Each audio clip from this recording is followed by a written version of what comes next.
Hello, good evening, good afternoon, good morning, wherever you are.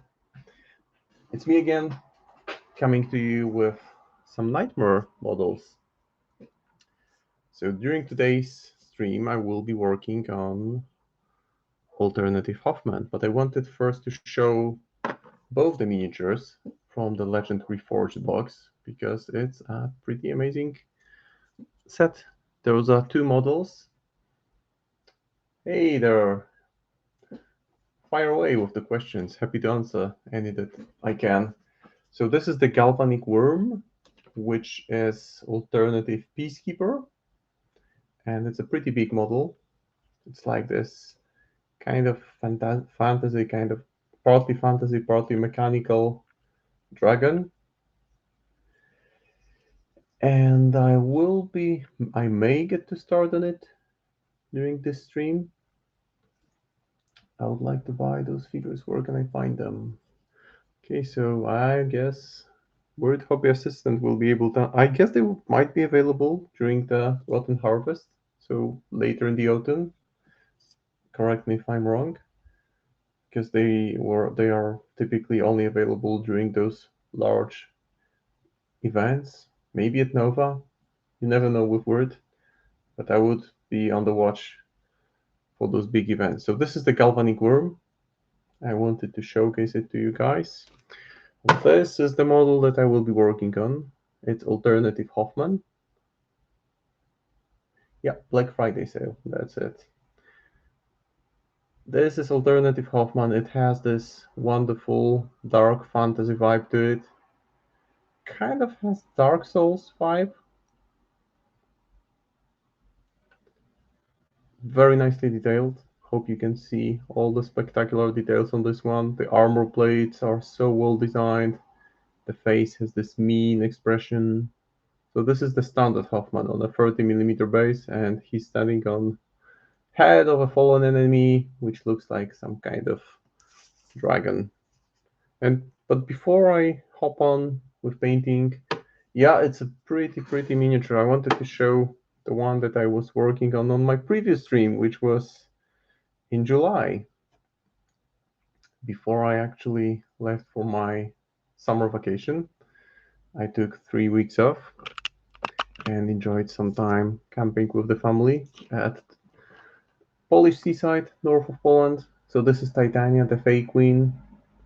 Beautiful model, absolutely spectacular model, and I had so much fun working on it. It's one of the Malifaux Burns masters. And she comes in a box with her undead boar, which I also painted. So here is a quick flash of this one. It's a pretty big miniature. It's size 2, but looks larger because I mounted it on a taller base. And it's a sizable wild undead boar, which has some nice foliage covering it. And I also painted just one more miniature right before going on holidays, Lady Yume, because I want to finally start playing the Dreamer. So on to today's project. That's Lord Galehunt.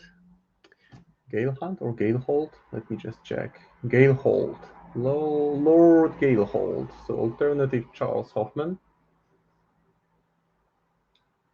It comes fully armored with this ornate shield and some flail with some fumes coming off of it. As you can see, even the tip of the flail has some kind of design that looks like a face. Plenty of detail, plenty of little ornaments on the armor. I plan to paint the armor red because it's a guild model, I guess. And I like the creative approach here because this miniature doesn't really fit into Malifaux aesthetics. It has nothing to do with the steampunk. I mean, Malifaux is not about this kind of dark high fantasy, but nightmare models are there to fill in the gap, to just enable, to just give us all hobbyists an opportunity to paint something that's well designed, that's quite different, just makes you happy. So I will be happy painting this guy. And I will start with some kind of, I think, some kind of definition to the base. Just some quick glaze of basilic and gray, just to define it so it doesn't look like he's standing in the air. And then I will start working on the armor. And the plan is to first give it a solid red color, then work on the shadows, then gradually highlight it, do some edge highlighting, maybe use some armor chipping with a sponge and bright silver paint. I guess I will also paint the shield red so that it matches the armor. And then the cloak would be most likely purple. And then the lion's mane and the lion head on the back would be yellow. So purple, yellow, red. Trying to kind of conceptualize how it would look like. I think it's a decent color spread. So that's the plan. Still don't know what he's standing on really. I guess it's some kind of demonic head. Looks kind of squashed. Not sure really what that is, but it will come out in a wash, so to say.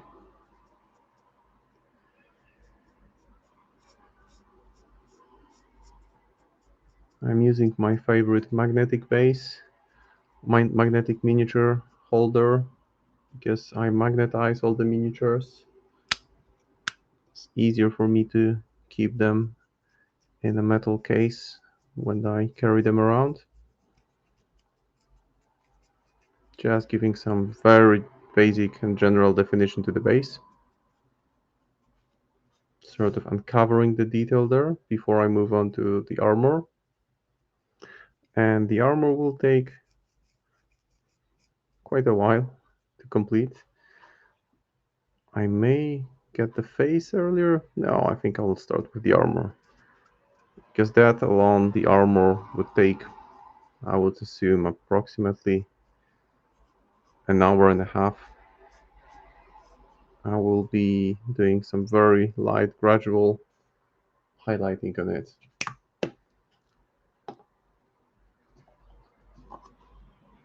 Alright, so the base is just given some very general color, light gray. I will mix it up with some shades of brown and green. And then, since I do not have really any green on the model, I think I've made up my mind that this will be some kind of demonic dragon head. And this will be like this rotten yellow shade. Not rotten yellow, because yellow is on the main, so rotten green shade. So it looks like it's in contrast with the rest of the colors here. And I have a few shades of red handy. And I typically start with base coating it, giving it a solid layer of red. And I will either use blood red or contrast blood angels red. Let me actually check which one seems more solid. This is more like blood-like color, or like color of blood. And this is slightly, I think this one would be better for the prime coat. So this will be used blood angels red for the main color of the armor. And then I will work with blood red to modify it slightly. And one thing I want to avoid, I will take my time. I want to make sure that the paint doesn't pool, because it's a 30 millimeters base, so it's a infantry size model. I don't want to go too heavy with glazes on it, because if the paint pools on the surface, it's going to look really, really bad, and I don't want that. This looks like some kind of groin protector, so I will either keep it metallic or change it to like a leather pouch. Guess I will find out. I have a very general idea of how to approach painting the model at this point, and the idea will evolve as I continue working. That's typically my approach. I don't have a very predefined step-by-step plan for the whole process. Just going with the flow, observing how the model absorbs the layers of paint and modifying it as I go along. I don't know about you guys, but here in Poland we've been experiencing a bit of a heat wave in recent days, with temperatures getting to like 30 degrees Celsius, and during the day it's like, I'm not sure, 70 Fahrenheit, I guess, which is not oppressive heat, but if you live in a city where there's a lot of concrete, then all the heat accumulates. There isn't that much greenery around, that not many trees, and it just doesn't let go. So even the nights are hot. But today is not too bad. It actually rained a little last night, so it seemed like it's like a few degrees cooler than it was yesterday. Because last night was even too hot. I don't know if I would be able to paint comfortably if the stream was to happen last night. Fortunately, it's not that hot today, and I'm able to share the painting process of this wonderful model with you guys. I think that was a good choice because that color is kind of neutral. It isn't too heavy, it isn't too vibrant, so it can be tweaked. I can mix it up with darker shade, work on the shaded areas, and then use a brighter shade on the protruding elements just to give it a bit more depth. And I will start with painting just the armor. I won't touch the shield for the time being. I mean, I don't intend. I may land a brush stroke or two by accident, but the intention is to now just to paint the armor and then decide if I want the shield to be the same shade of red. I'll see.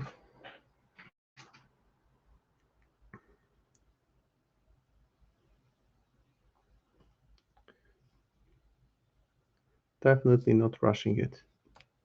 Taking my time, trying to hold the miniature at an angle that allows you guys to observe the process. As you can see, I try to load the brush with contrast paint, but not overload it. This would probably be much easier if I glued the hand with the shield later. But why make your life too easy if you can make it harder? The same with the left arm. I mean, you can paint Malifa models in sub-assembled sections, but then I put so much effort into making sure that all the parts fit perfectly.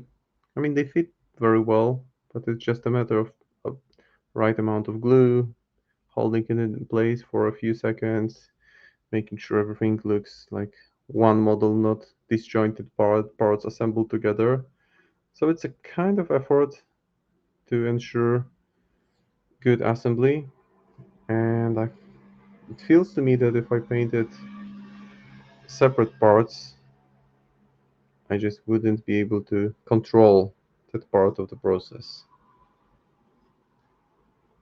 So maybe it's going over the board, maybe not, but whatever it is, that's how I've been painting my Malifa models for a while.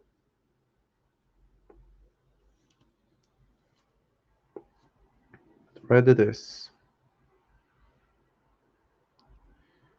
And if I manage to, I will show you some nice hobby cheating, because there is a very nice product that you can use to quickly fill in all the recessed areas without really impacting the surface. It's not a glaze, it's not a wash, it's not even a paint, it's a different product that I picked up from one of the streams I watched on YouTube or one of the hobby videos. Can't really remember now which one, but I will get to it later in the stream.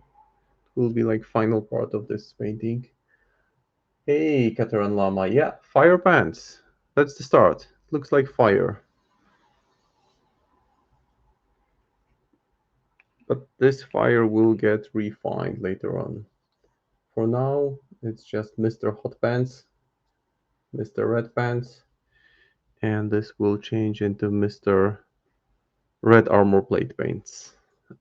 Red Armor Plate Pants, that's the idea.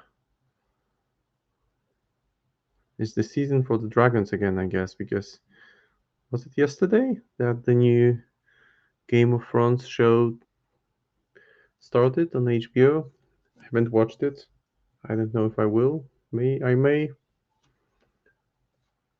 but I'm not that keen on doing that. Maybe if my wife insists on me accompanying her while she watches, then I may. Uh, I'll see. Maybe I'll just wait to read some reviews and see what's the overall reception of the new show. I like the books, and I like the. Generally, there was a lot of good things about the TV series, but a lot of bad things with how it ended. Now the chest area, again, not overloading the brush, making sure I control the process very well. So not rushing things, and using white base coat gives me this benefit that I can actually carefully observe and decide where I want to add the paint so that no area is left without it. I will switch to a smaller brush when I get to this finer details, but for now it's all about making sure that it's all neatly base coated. The alternative was to use the artwork for reference, and in a way I'm using it just to see all the details, make sure I don't miss out on any of the nice ornaments. But while the artwork looks great, I just think that too much of metallic paint on a model where there are metal weapons, metal armor, metal shield would just be a bit too much. That's why I went with red to kind of force some variety in.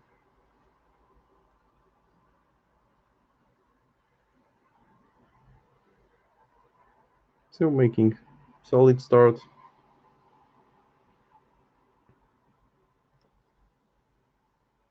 It's really hard to access all the areas once the model is assembled, but I've made my choice. I assembled everything, and that's what I'm getting, so I shouldn't complain.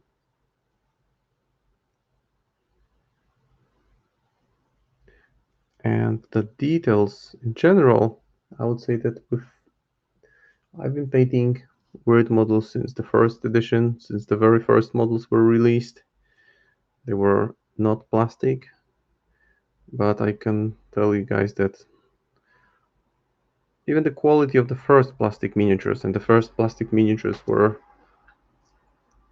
Lucas McCabe and Jacob Lynch, the first boxes. Those were the first boxes with plastics. They were already really good. But with new releases, the quality increases, and there's just by quality, I mean the level of detail. Because my main issue with old plastic models was that it felt like they didn't have the kind of expressive emotions on their faces that the old metal models had. The old metal models had them overdone a little bit, at least in my opinion. So that was just maybe a matter of getting used to this new approach to miniature design from Word. But as I observe new models, they get they get better, incrementally better. Yesterday I was assembling the new Leviticus, the horseman, and again there was just some wrinkles on the forehead, clear facial expression, a mean one. And I just didn't see it on old metal, old plastic models. And now it's there, and I'm very happy about it. So one more bit of armor, and then I switch to smaller brush to get to all the details. At this point, I'm not overly worried about putting some red on some other elements because I can always fix that. It's not too late to have some changes.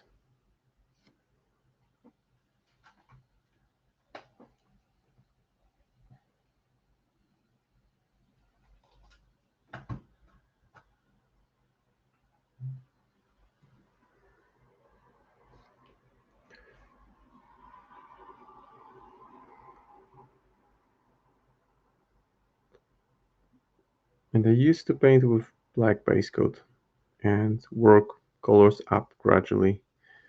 And the reason I moved to white base coat and working with contrasts is that it feels like it gives me access to much faster process that can yield equally good results because I get solid look after just an hour of work, and then I can tweak it. I can increase the shade. I can put more effort into highlights. So I have control over those decisions and how they impact the look of the model. And it's faster. Hey there, McBlath. Hope you're doing well, and hope the heat wave doesn't affect you too much where you are. I was just saying that it's been pretty heavy here.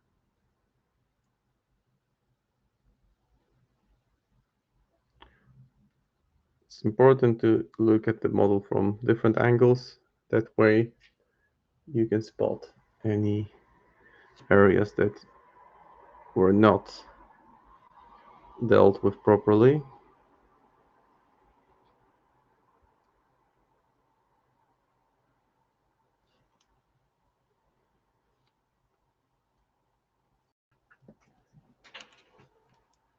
I'm good, thank you. Thank you. It's my first week after 3 weeks of holidays, so I'm feeling very relaxed. I have a lot of energy in my tank. It feels like I don't need that much time to recover from work. I just feel relaxed when I wake up and full of energy. I had good recharging battery holidays at the Polish seaside, staying at the campsite with my family. So with my wife and two girls, 4 and 7-year-old, we enjoyed good weather. Only one rainy night. All the days were sunny and warm. Polish sea is rather cold, but if you get used to it, you can do more than dip your toes in it. So it was good. It was good, and I of course missed painting. I was following all the GenCon excitement, looking at all the new releases. Love the new Damien Ravencroft and all the unnamed models that were presented. The kind of thin Neverborn vampires or whatever it was that was presented. I saw some not too clear pictures of the new Ten Thunder staff, which looks just amazing because it looks like a library that's coming to life. That's at least how I see it. And what else was there? There wasn't anything about the other side. Of course, I saw pictures of assembled Euripides too.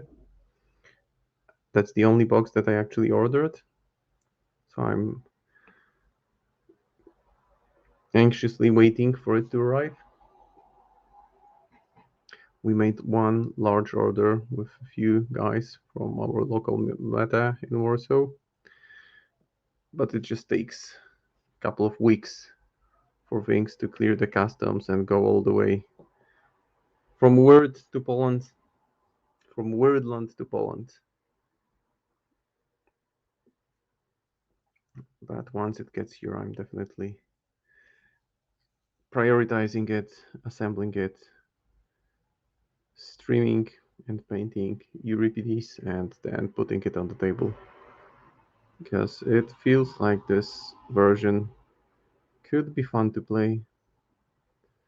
Feels like actually that's the only Neverborn crew that could rely on ranged attack heavily. And that's something that can catch many people off guard, I reckon.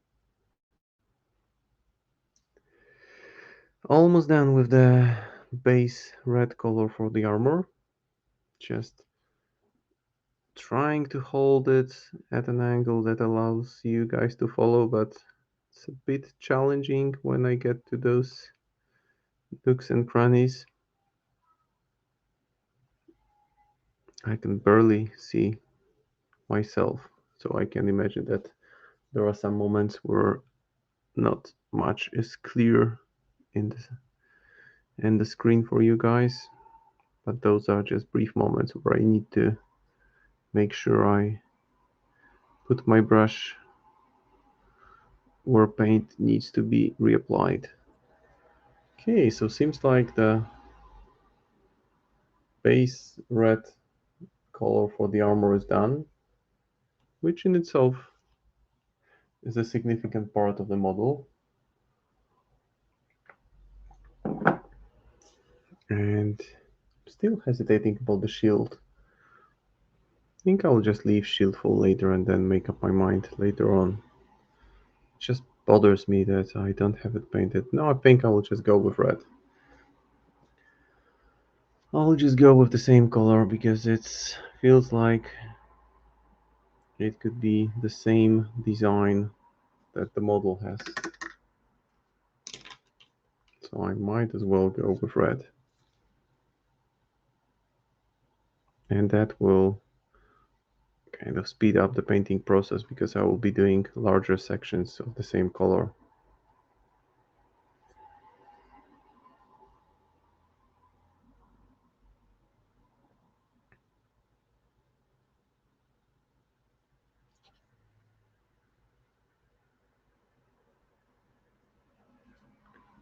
I went with slightly lighter shade on the shield, but I will see if I want to keep it darker or brighter as I move along. Just want to make sure that it's all around red, and there are some like wooden planks beneath it, so that will be different color. Some deep saturated shade of brown will go well, I think, with the red armor.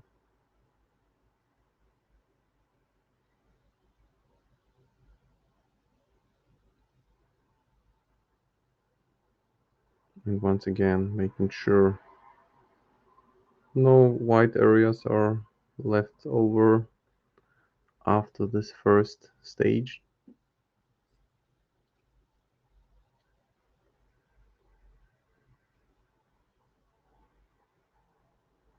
Seems okay.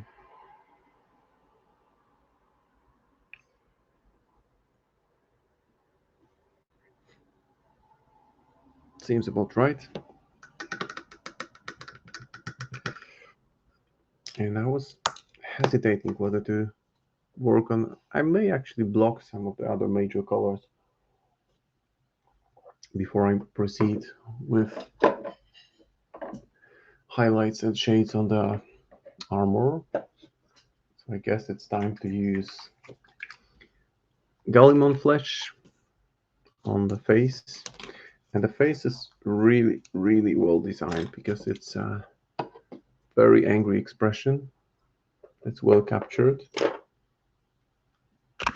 Just changing the brush size to the brush that allows me to control the application of contrast paint more steadily.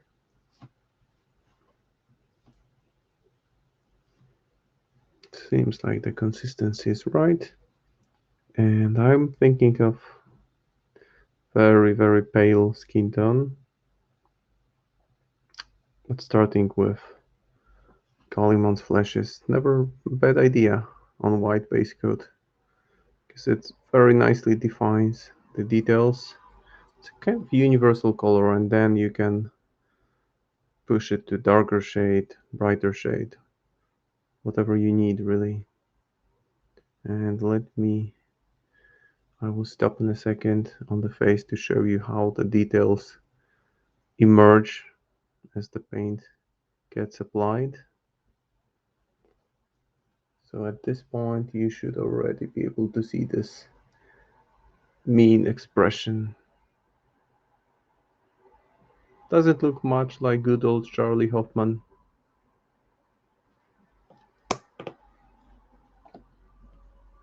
And I just noticed that there's still some armor area that I haven't covered fully. So I need to redo it before I proceed. And again, apologies if I block the view, but guys, it's really, really tough to get a good angle with a brush and cover all the surfaces.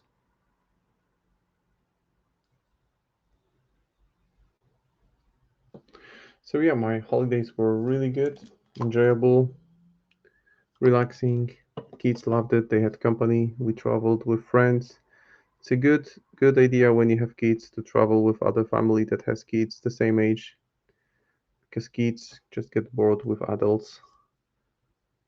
And when they have company, when they have other kids around, all they want from adults is food all the time, which is still easier than being their playtime companion.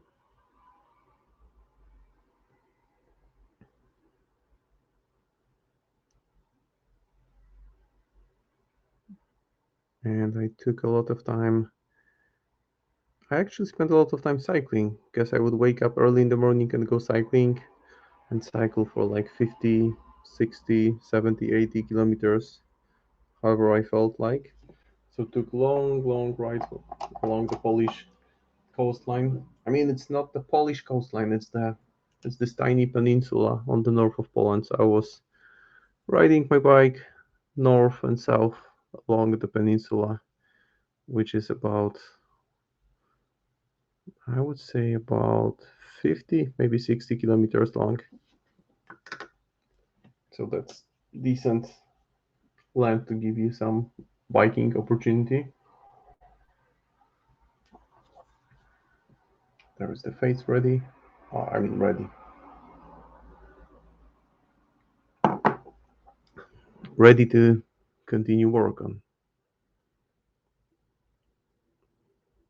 And I think I will do my standard glowy red eyes. And also, now that I look at it, the dragon head will be dark swampy green. So the kind of flames or the smoke around the flail will be vivid bright green or yellow, just to contrast. So to have this warm element here and glowy eyes. So that's my that's my thought process when I work on a project. I have a very general idea, and then I tweak it as I go along. So now, time to modify the armor. Oh, it is amazing. Oh, and since you missed since you missed the beginning of the stream, I will show another model from the Legend Reforged box, which is the Galvanic Worm, and this is the alternative Peacekeeper, which is like this semi-mechanical dragon. It's a big, big model. And those models were really easy to put together. I didn't even. There are instructions available online, but I didn't really need them. Everything was crystal clear. It was easy enough to match all the parts together.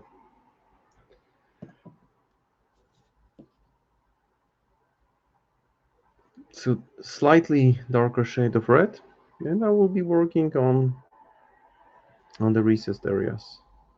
So a bit more to the side where I want it to be darker. Actually, this red feels a bit more vibrant, so I may use it a bit more. Flows nicely into the recessed areas. Actually, it kind of filters the whole thing nicely. So I'll change my mind again. I'll just go with a filter of Blood Red from Speed Paint range. I really like those paints because they have a kind of different finish than Citadel paints. They're much cheaper. They have much better containers. The consistency, okay, that's not part of armor. That's part of the lion's mane. I will fix that later. And they have a kind of shiny finish compared to the GW paints, which I still use. So I'm not really pooping on them. I'm just saying that you should try both and make up your mind which one works better because they are slightly different.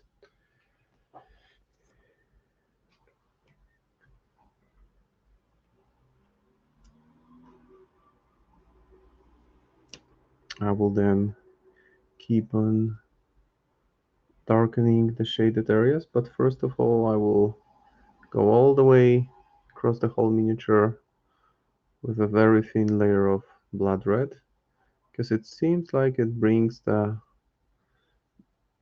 intensity of the color really well. The Blood Angels red that I used as base coat felt kind of muted, and this just kicks it up a notch. It makes it much more vibrant.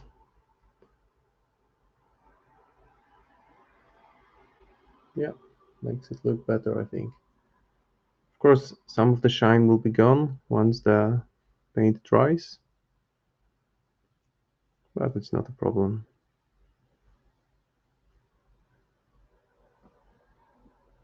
I can always use some gloss varnish.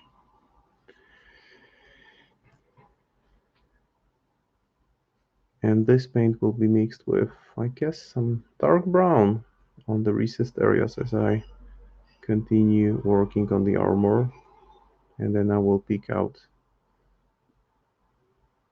the recessed areas, then do some edge highlighting. Once heard from one of the more prominent heavy metal GW painters that if you want to get good, you should paint Space Marines, and Space Marines, which I guess it's kind of a summary of the approach where you learn slowly to control the flow of the paint and work on larger surfaces.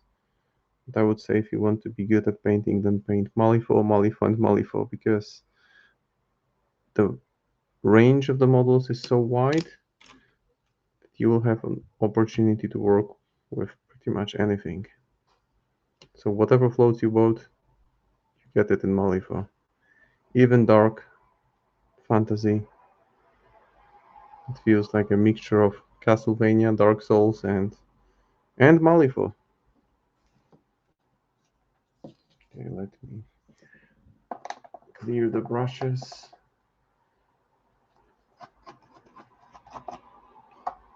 And I can now work a bit on the recessed areas.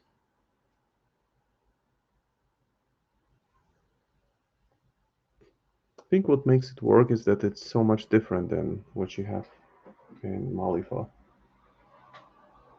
You just take a sip of water.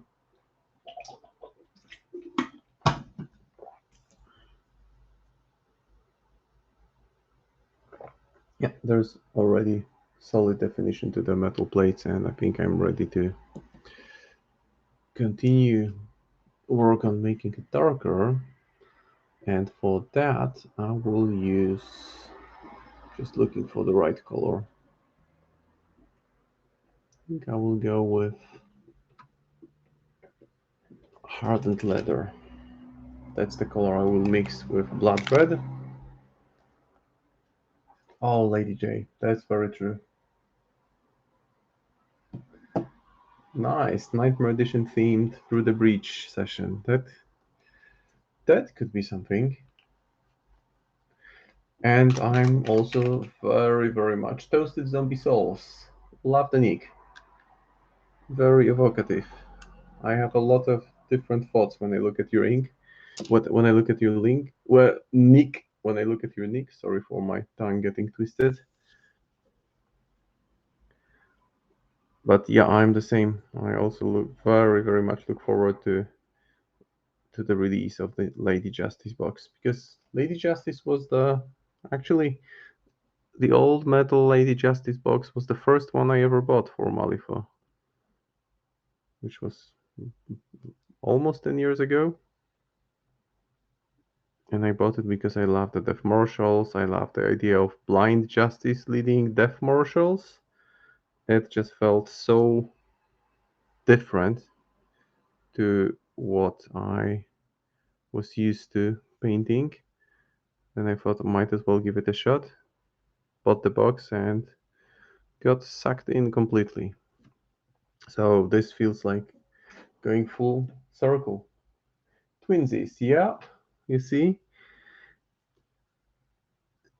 So that means that you also started with Lady Justice. That's fun. That's interesting.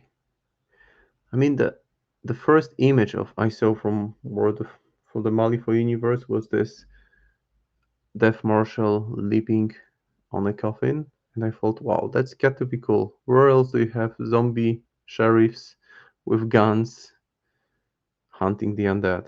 And I thought, I want that. I want in, and I got in. Never looked back really. I did paint a number of miniatures for other gaming systems along the way, but seems like these days I just derive most pleasure from painting Malifaux and playing the game, not only painting the miniatures. Okay, 2E Lady J was your first master. Nice. Dreamer Crew was my first, but it was a gift from my partner. My first soul purchase was Death Justice. I also bought it and painted it a while ago. Those were some really, really nice models. And I'm definitely getting the new Lady Justice alternative box because I love the aesthetics of Santa Muerte. It's just, it opens so many opportunities for different, for more vibrant colors, because I tend to paint with dark shades, and this will be different because this will force me out of my comfort zone to paint something vibrant. Actually, the box, at least the preview, makes me think of I think it's a Pixar movie called Coco. Very nice movie. I watched it with my girls, and both my 7-year-old and my 3-year-old, and then 3-year-old, now 4-year-old, they loved it. They loved the movie, and the imagery there was just astonishing. And it was clearly inspired by the Santa Muerte and Dia de los Muertos aesthetics. And it just had to happen. I was kind of expecting the Ortega crew to be represented with such alternative approach at some point, because they seemed like the most obvious choice. But looking at what kind of characters were chosen for alternative Lady Justice and her crew makes a lot of sense. So yes, I'm definitely getting it. The box and painting it, maybe on the stream, who knows? But it's like late September, I believe.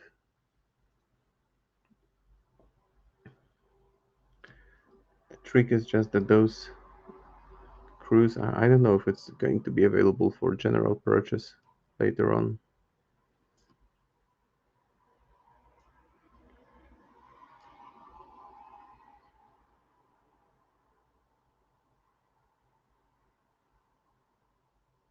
So now I'm just shading the areas which are deeper, making sure that I don't overdo with the raised areas. And I'm still using contrast paints. You see, you can go pretty dark and heavy with contrast paints only. I'll now switch to pure hardened leather.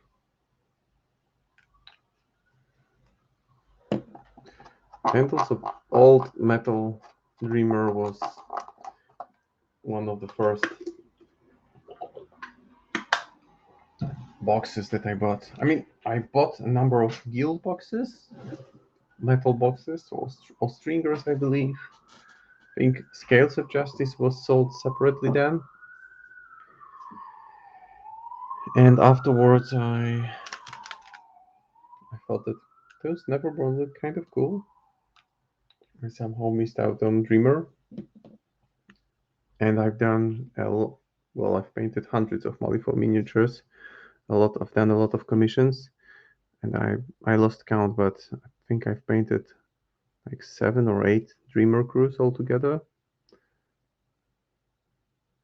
Because that's something that's just so cool that even if people don't play the game, many people just want to have it nicely painted, resting on the shelf or in glass cabinet.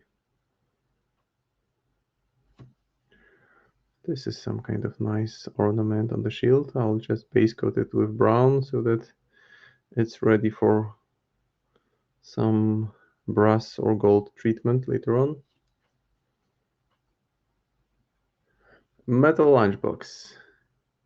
So you got your lunchbox and you're armed real well, as Marilyn Manson would say. I have a mixture. My Dreamer crew are a mix of different models, different editions. The model I use as a Dreamer is partly from Dreamer Avatar, partly from 3rd edition Lord Chompy Bits. Looks like a nightmare.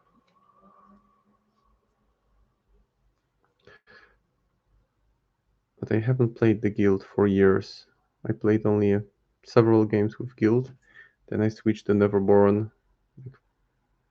I don't know, like 5 years ago, 4 years ago. And I haven't played any other faction since then. But when that Justice crew comes out, I may get back to guild. I'm not sure. I may.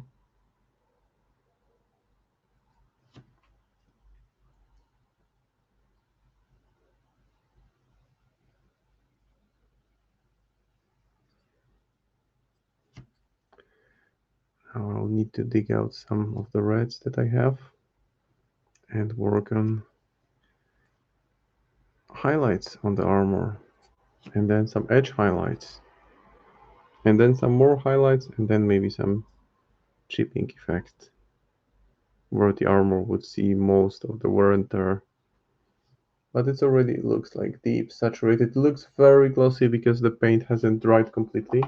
It won't be that shiny once I'm finished with it.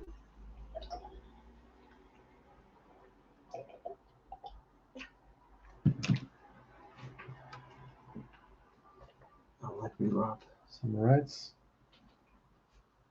Here is one red. There is another red. And I will start pushing some colors into the armor. I think I will go with Mephiston red, maybe some Vallejo modeler. Just carefully placing some highlights on the armor. I need a good brush for it, so I'll switch to one that's holds the paint a bit better. Maybe this one will do. I'm not sure what state my Mephiston Red is in. I haven't used it in a while. Well, it's not in a good shape. I will need to try to revive it because it's partly dried. I just haven't used it in ages. It's pretty dark,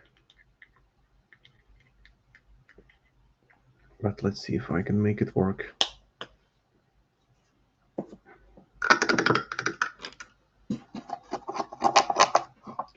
Maybe a bit too dark. Let me actually dive under the desk for a bit of a brighter shade.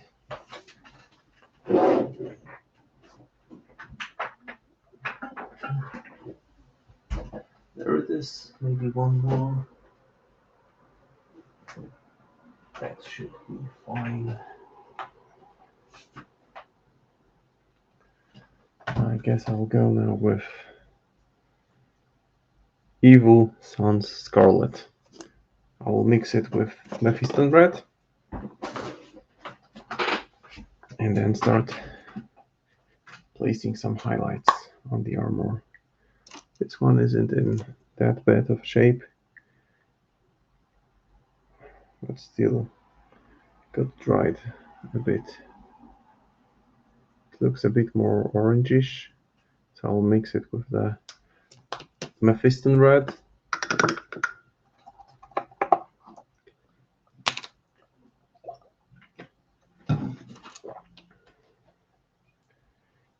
And time for some highlights. So just carefully re-establish the highlights, bearing in mind that the ornaments will be kept in maybe brass or red. I'll have to see. I'll just go with the flow and do whatever seems better at the end.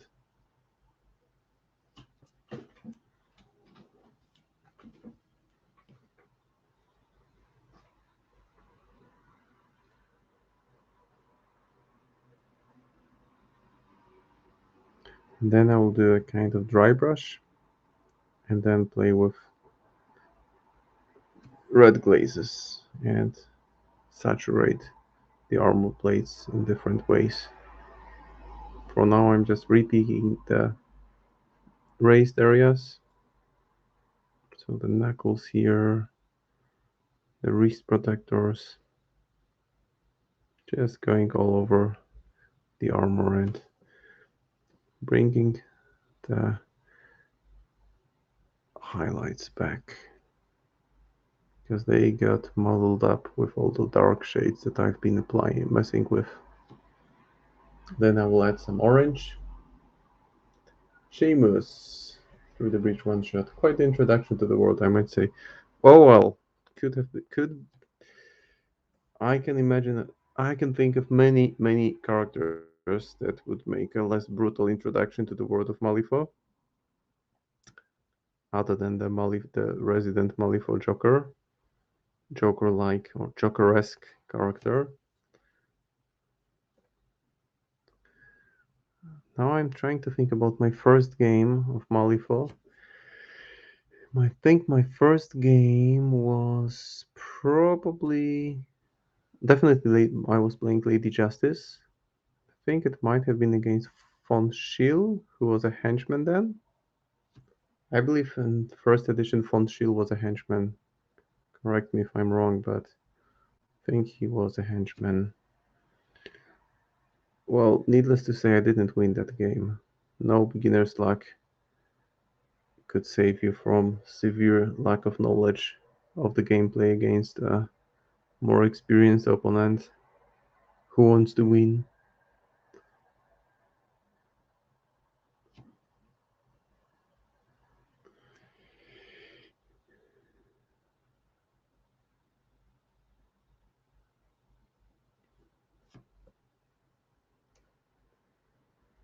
I've never played it Through the Breach.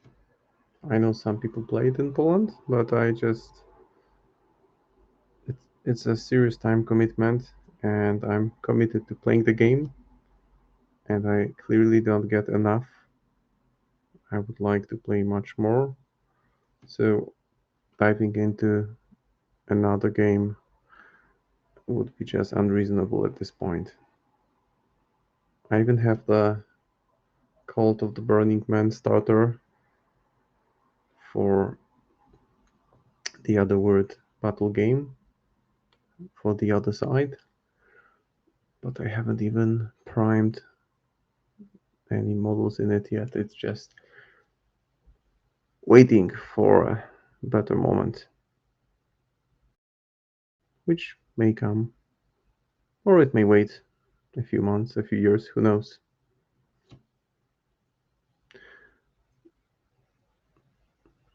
I heard good stuff about the other side, it's just that the meta hasn't really caught up on it, so maybe when the game gets some new life brought into it with new releases and maybe some refreshed rules, it could become more popular again. I hope, because the miniatures are really nice. I have some primed and ready for painting, so that will happen on one of the streams. Just waiting for a good opportunity. Okay, so I'm just gradually working my way up. Oh, Dag, hey, it's going great. How are you? And congrats on very nice interview with the Rage Quit Wire crew. I was actually listening it on my way from work yesterday, which these days takes me about 2 hours. So I listened to most of the podcast.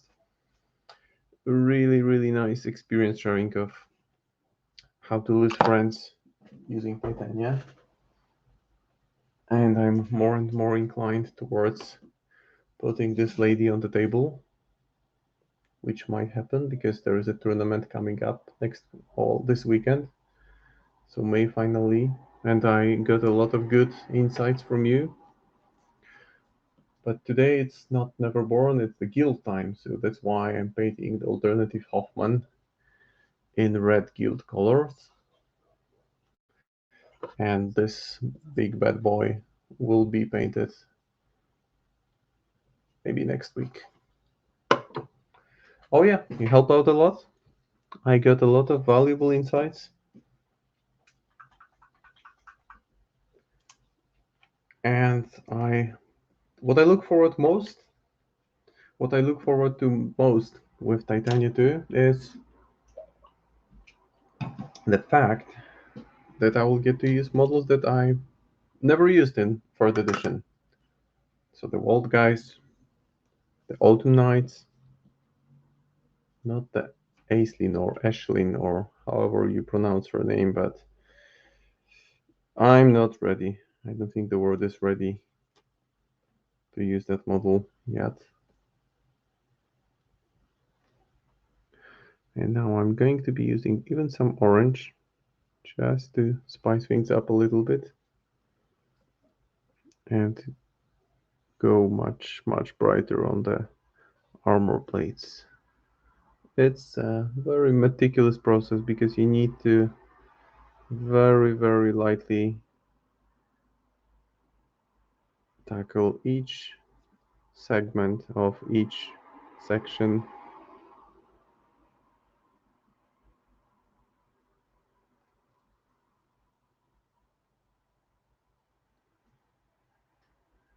Yeah, I can imagine that they must be good because they are by themselves they are decent, but they seem to be lacking that extra something, and Titania 2 just gives them that extra something, that extra movement or that extra healing or that extra shielded or that extra built-in suit.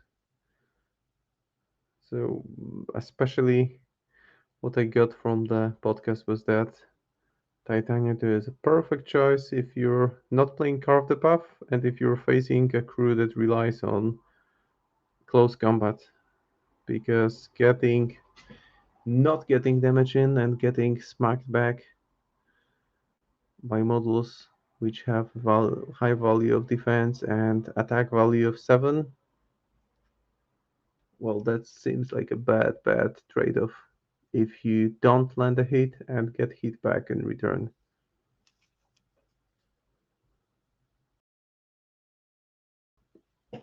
So yeah,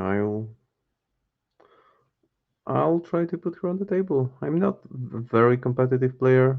Of course, everyone likes winning, but I'm more into playing with miniatures that I like visually.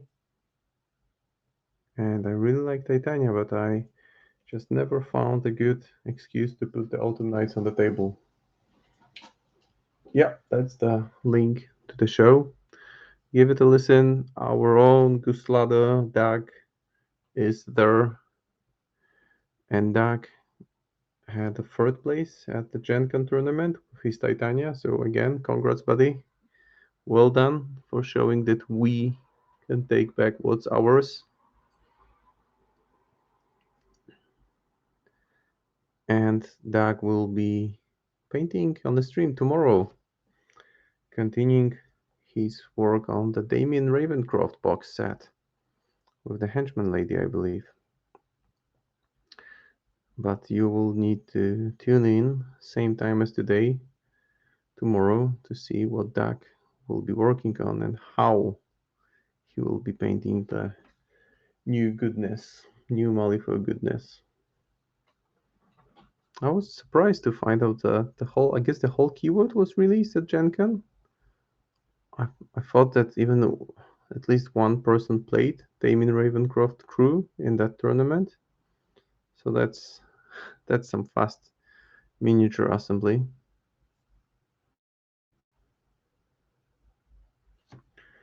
Must be fun to play using an entirely new crew that has completely different approach to deck manipulation than any other crews in the system. The witness keyword is tons of fun on the table. I would imagine so. Has some quite interesting card manipulations going on for it.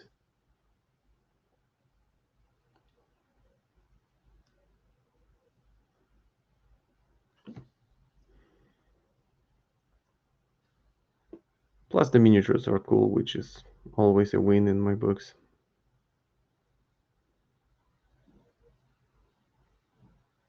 And also the aesthetics, it feels like Word has really hit the nail on the head with the rules design, because those are like all magical outcasts for one reason or another. Oh, you played against him. So what was the overall impression? Is it comparable to any other master that's already established in the system, or is it an entirely new experience? How did it feel like? I'm curious to know.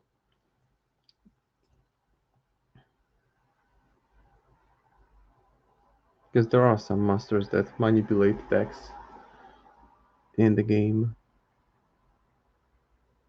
like Dreamer.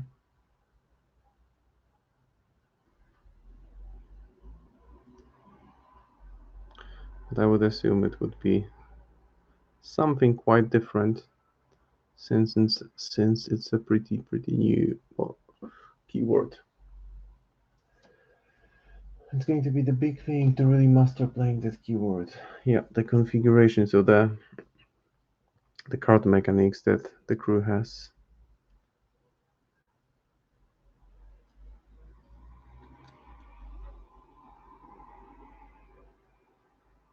Just doing some edge highlighting. It's a slow process because you need to keep the paint slightly diluted, but not too thick, not too thin, just hit the right consistency. Knowing which cards you want in your configuration and when. So it's a kind of meta game, a game within a game of how to manipulate your cards. Sounds interesting, but also sounds like a lot of things to keep in mind when you play the game.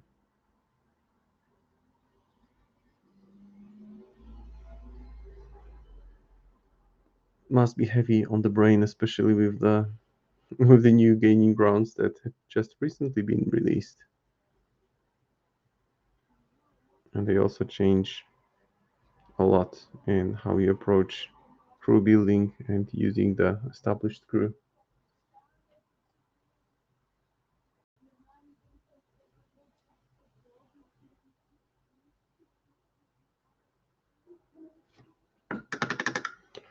Okay, this is the point where I think I will do a light overbrush with bleached bone, just to give the colors a bit more of a boost. There is my bone white color.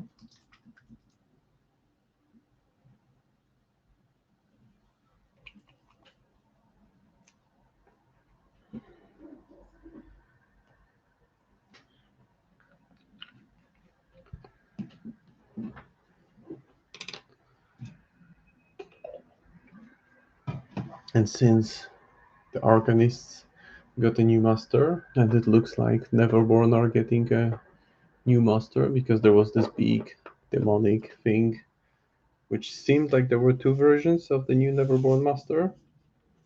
I think Defective Dice, the guy who runs the YouTube channel, he even has his own Discord. He speculated a while ago that it's a Neverborn entity, or kind of vampiric entity that's known as Castore, I believe was the name. And it seemed like he was more firm in his conviction after seeing what was presented at GenCon. So it seems like some kind of mix between Nephilim, vampire, and there were some models which had like urns with ghosts or something coming out of them. So you can just speculate what's that going to be. When you have the suits you need a new configuration at the right time, it's awesome to have those suits built in. Well, if you can ensure that you are prepared for the offense and you know which suits you need to be effective offensively or defensively, then yeah, I can clearly see how much of an asset that could be to a game plan. Now I'm giving an overbrush of bone white just to get back at it with some red and orange glazes in a second. And then we move on to the face and the cloak and all the jazz. Once again, let me dive for my red and yellow glaze. They are back already. So that's blood letter, which is a very, very light glaze. And I'm going to be applying it over the armor and then following up with some red, but I think I'm going to need a slightly larger brush for it. This one is not good enough. Let me just get the right brush. I think this one should do. Or actually, why not this one? So at this point, I've placed some highlights, then I went over it with a generous overbrush, and now I'm re-establishing the red with a glaze of bloodletter. And then once it's dry, I will do selective glaze of bright yellow on the raised areas, because what it does, it blends the extreme highlights from the edges nicely back into the red zone. I'll try to pause. It's hard to really see the difference at this point because of the lamp hitting fresh paint on the miniature directly, so it's highly reflective. Doesn't look like much at this point, but it is making an impact, trust me. Then I think I will do some armor chipping, both on the shield and on the armor plates.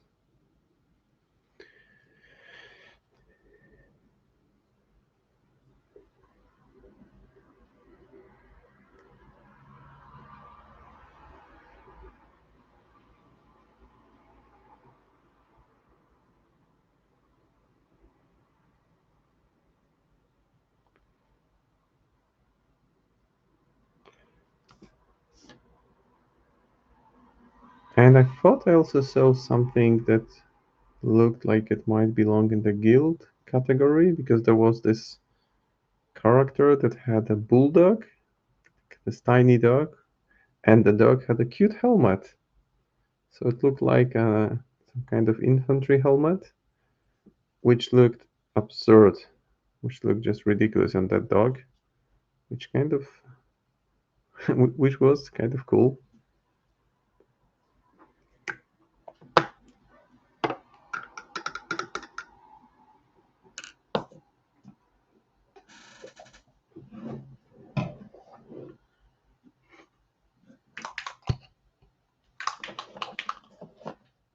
I got plenty of reds and oranges set on the side, so quite a few colors have already been used. Here are, just to give you an idea of what went into getting to where I am with this model, those are all the paints that were used at this stage to get me where I am with this model, which is solid looking armor already.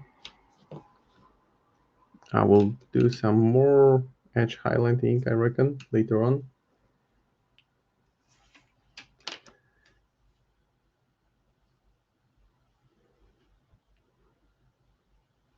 This looks more steampunky, actually, the ornament on the shield.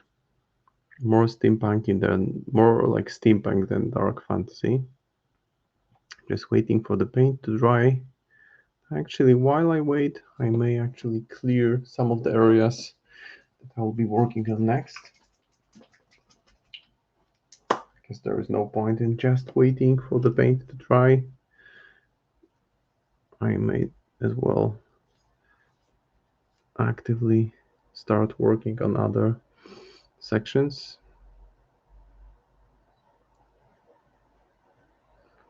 So I will clear the area which got hit by some reds around the face and the lion's mane on the back.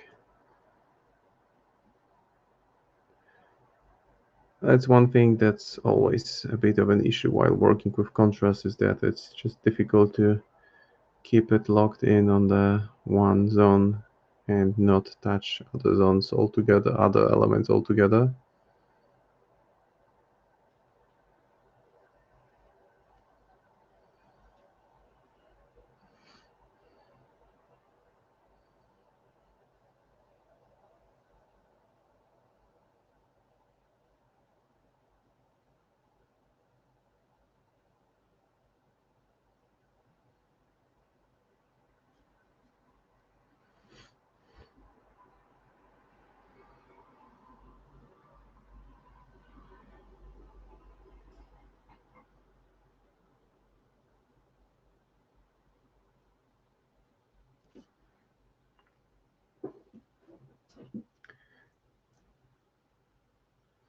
And this, whatever it is that he's stomping into the ground, looks like some kind of demonic head. My idea is to paint it dark green, and that way it will be a nice contrast with the rest of the miniature. So I'm approaching the halfway point of this stream and making some nice progress. Not in a hurry. I would like to finish this model within one stream, but I'm not going to rush it. I can just next week finish. I can always finish next time, and this time I will be painting one week after another because I didn't get to stream. I typically do every second Tuesday of the month, but given the fact that I was out on holidays, my streams will be coming week after week in August. Okay, still in the screen. Sorry for moving it around a bit. Now that's the handle of the flail. Some nice ornaments on the head here, because literally there are heads and some fumes coming from their lips, which is pretty rad. Pretty amazing.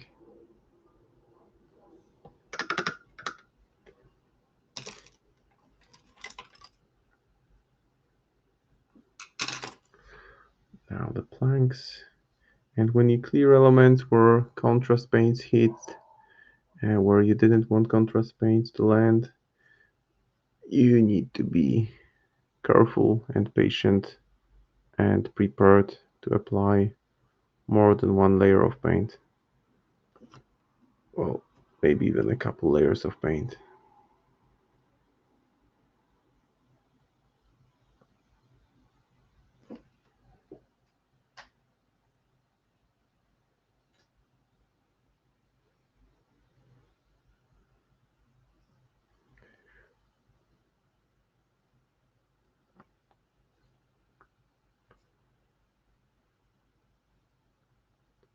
Those planks will be treated with some dark brown or light brown. I will see. Haven't really made up my mind yet.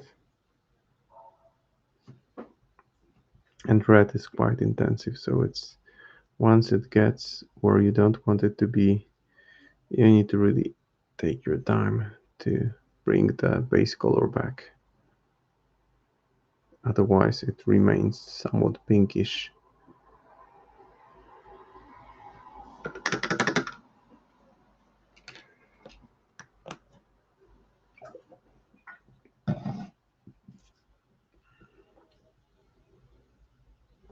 So the area around is cleared, and now I think I will go more with a bit different color sets. So I will go with a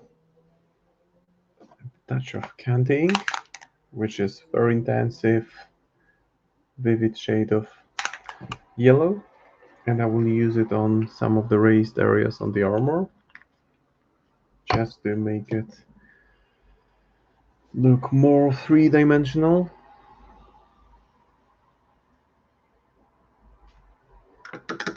There's still some red on the brush. I want to get rid of it. Maybe actually use a different brush now, just to make sure I get only yellow, not red.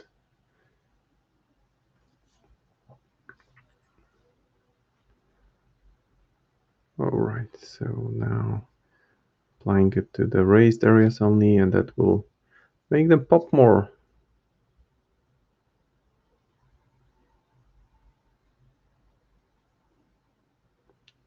So just the raised areas.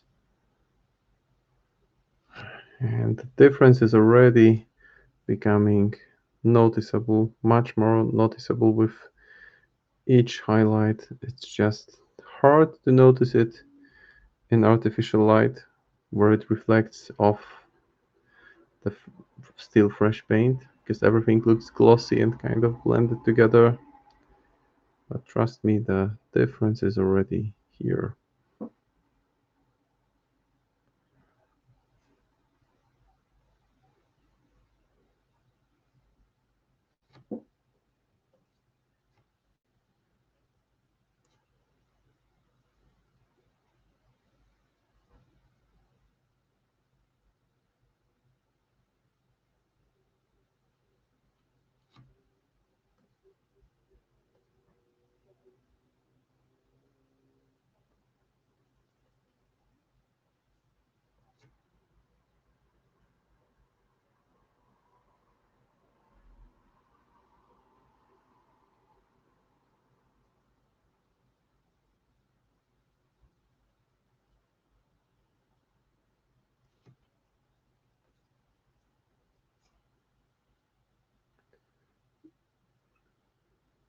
So suits built in are really good, and based on what I heard in the Rage Quit Wire pod about new Titania, I mean, not that new anymore, but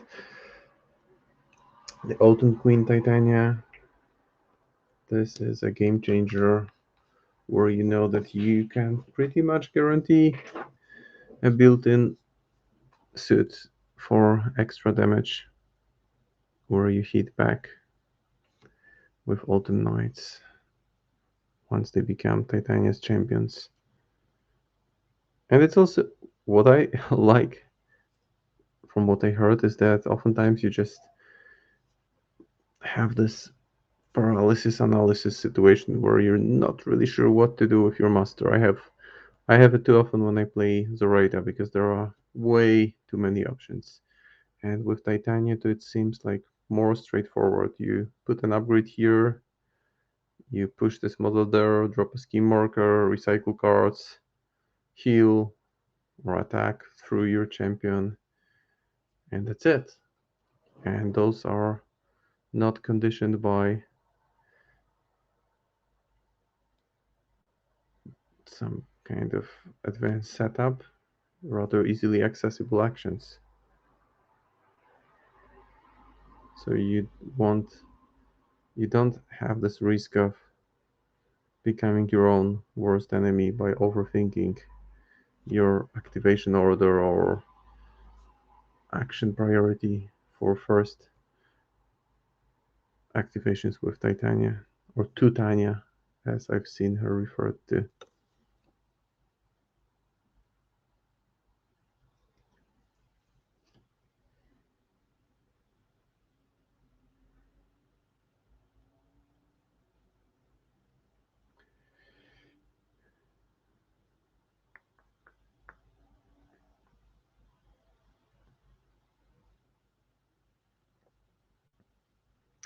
I will still push the recessed areas a bit more later on. Close it. Maybe it will have to wait until the next week. Well, time will tell. So right now I'm just having fun adding some extra light touch to the raised areas.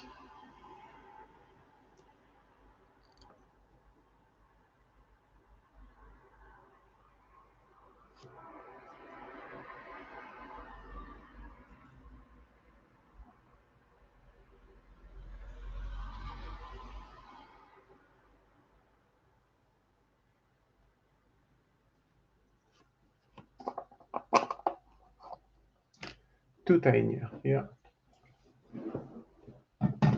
Tutania, that's the name I heard quite a few times.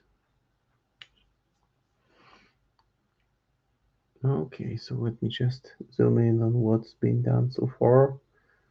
Looks a bit like a mess in the video. I'm not sure if it's clearly visible what kind of progress has been accomplished here, but pretty happy with what's been done. I will do a few more touches of orange, bright orange on edges, so do some edge highlighting.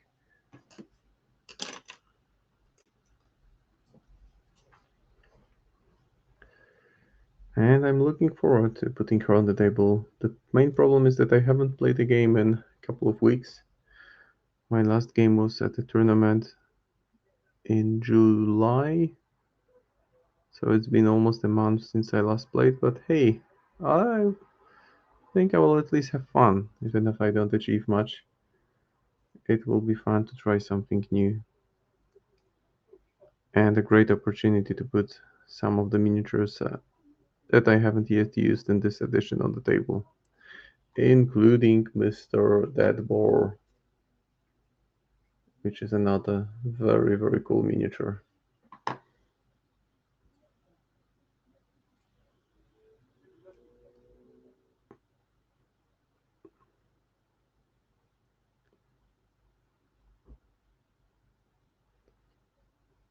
Alright. Getting almost to where I want to be with this. So I reckon I will do the face now. And for face I will use some of the Midland Flesh from P3 range and mix it with some pale white color. Or maybe not. I won't even use the Midland Flesh. I will go straight to a brighter shade of Luminous Flesh from AK-47 range. I will just mix it with a very light touch of Gallemon's Flesh, so it's not directly new color on the base coat, but more of a prepared mixture.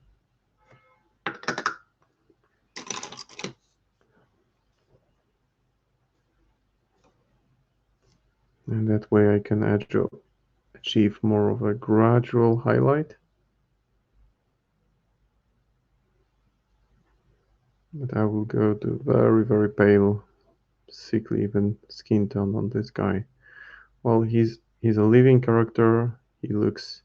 I want to go with this dark fantasy vibe. And dark fantasy means that if it's pale, it's very pale. It's not. It's almost like vampiric flesh. What I'm going for here.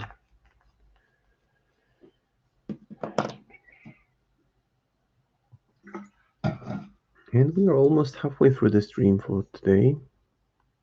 And some considerable progress has been achieved on this model, which I'm happy about. So now I'm just trying to very lightly use the mixture of previous shade with a touch of white, off-white, to push more this pale look on the skin. And it's absolutely critical when you apply highlights like that to ensure that at least part of the previous layer is at least partly visible.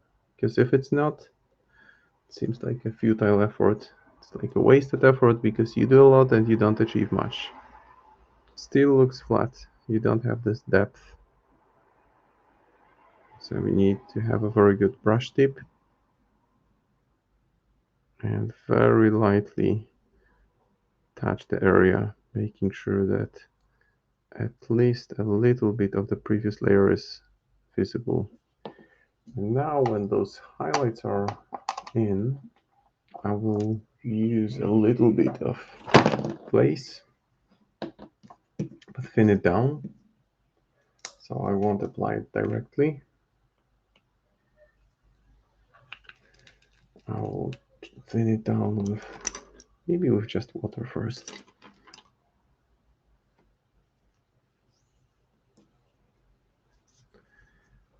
And then put it on the face.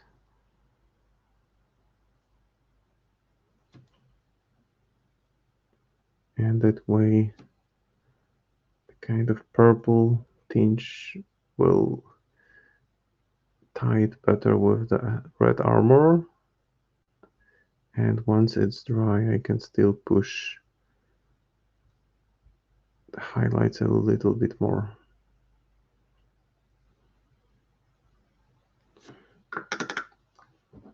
Thank you. Glad you like the shade of red. Let me pause for a second. There have been already quite a few layers of paint to achieve this color. I might do a very light dry brush again. Just pick a smaller dry brush and go with pure ivory over just some of the raised areas, very, very lightly. I think I'll do it now while I wait for it to dry.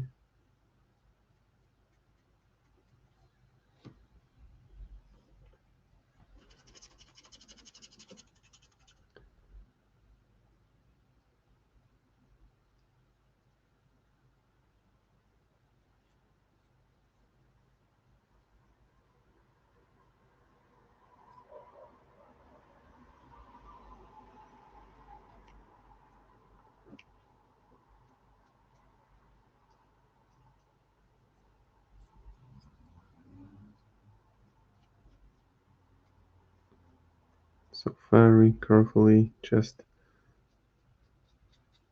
adding a slight touch of pure white to the edges, and following that I can retouch with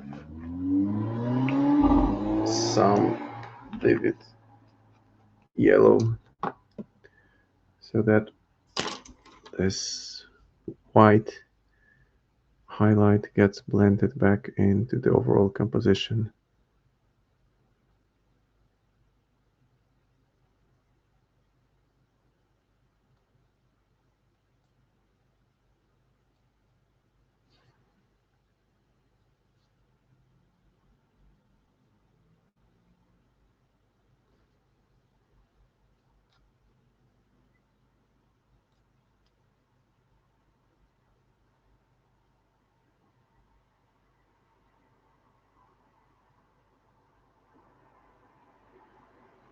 There are still plenty of ornaments like those skulls and flowers, those little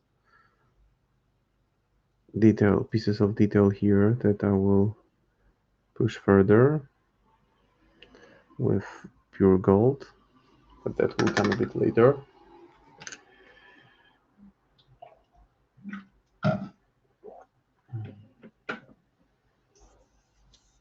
I guess I can retouch the face now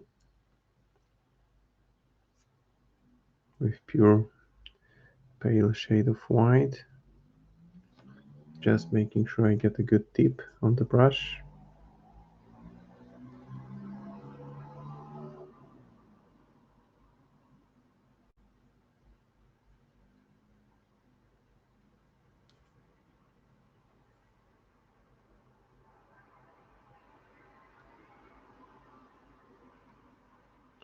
That is fine. And now time for some work on the lips.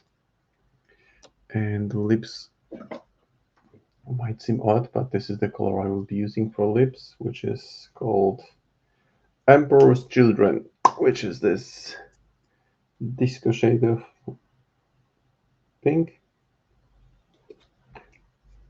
But it blends nicely with any kind of skin color that I use. Actually, it seems like always a good choice.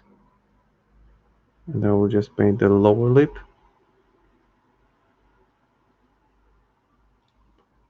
It fits nicely. And the recessed area around the lip will be tackled with, I guess, Carabor Crimson. No, that's already on the skin, so I'll use something darker. Maybe just Blood Angel's Red.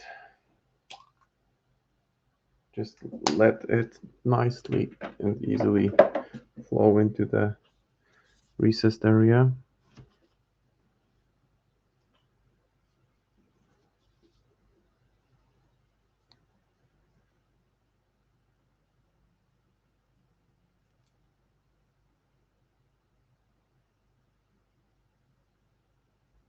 That way a natural separation line between lower lip and upper lip forms. And next, the eyes. And for the eyes, I already have red on my palette. So I'll start with a touch of red on the pupil, which is my standard approach to painting glowy eyes. So that will be red, orange, yellow, and then a touch of white and red glaze. That's how you can get nice and easy glowy eye effect. It should take just a few minutes. I'm definitely not going to rush things. But since I have most of the colors on the palette already, I can act straight away.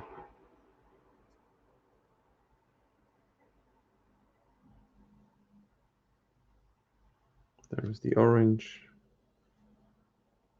which will be followed by yellow shortly.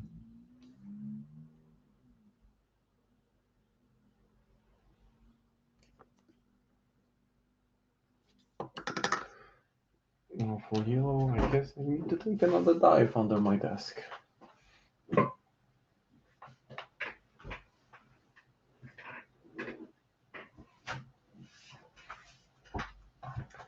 Back again. And time for a touch of yellow.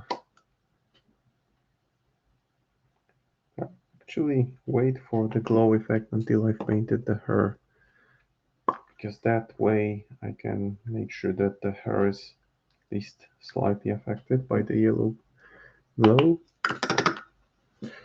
or red glow for that matter. Looks like I need new bottle of Uriel yellow, because that one is not in a good shape. Haven't used it in a while, and it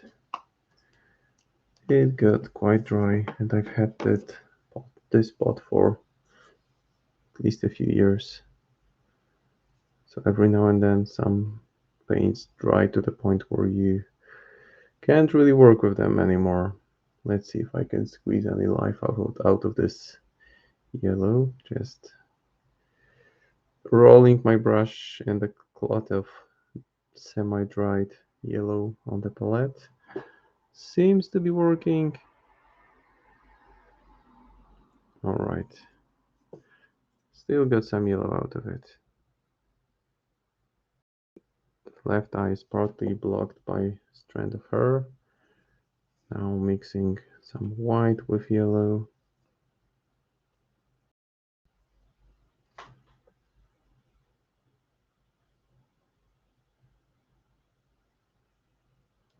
And a very light white dot in the center of the pupil.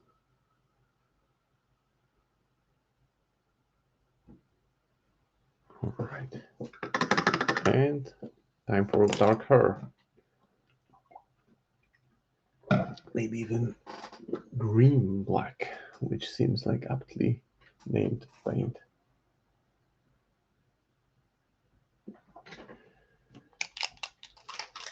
Just give it a bit of a shake.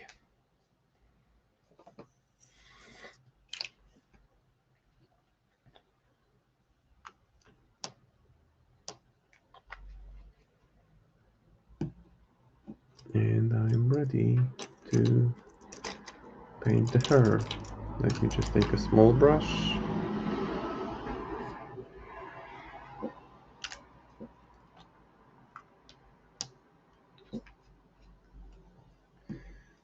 And that way, another big part of the model will be almost complete, because I can still put some highlights in the hair. I don't want them to be just pure black. Although working with contrast paints or speed paints gives you this advantage that if you very lightly dilute them, then some kind of highlights form naturally. So it's not going to be pure black, it's going to be more like dark gray, and then it's up to me whether I want to keep on darkening the hair or going lighter.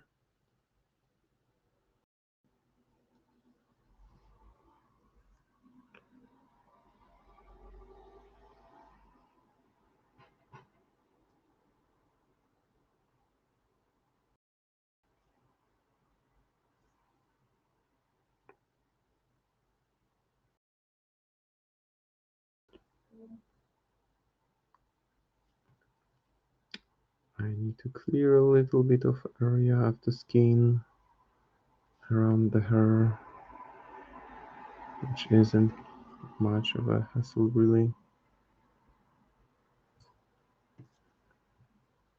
Maybe add a little bit more towards the back.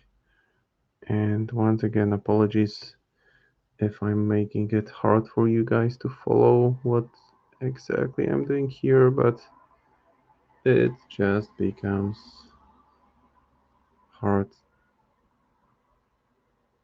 to find the right spot.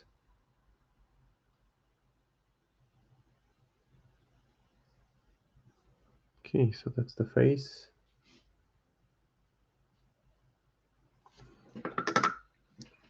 I will get a bit of highlight around the lock of hair, the strand of hair that's out there, just to kind of frame it better.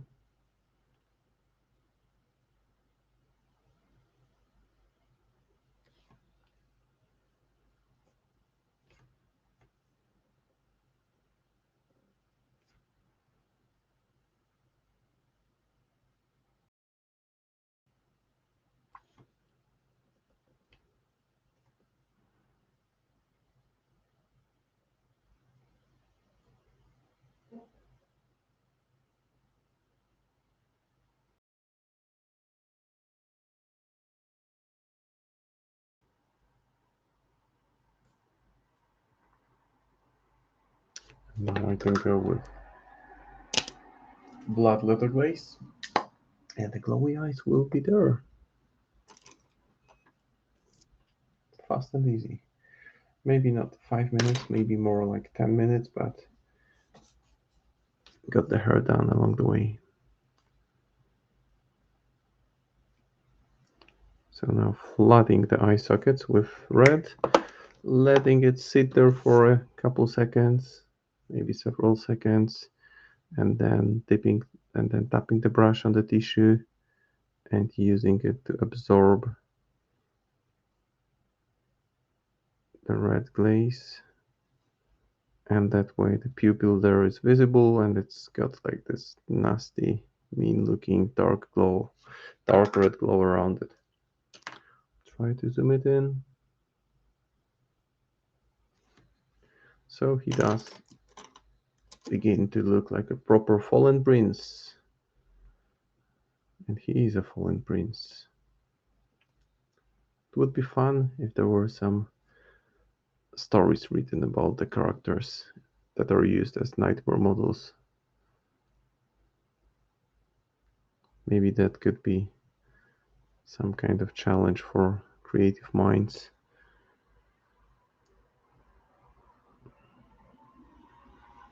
To write a story in which a nightmare version of a master could be somehow introduced into the world of Malifaux.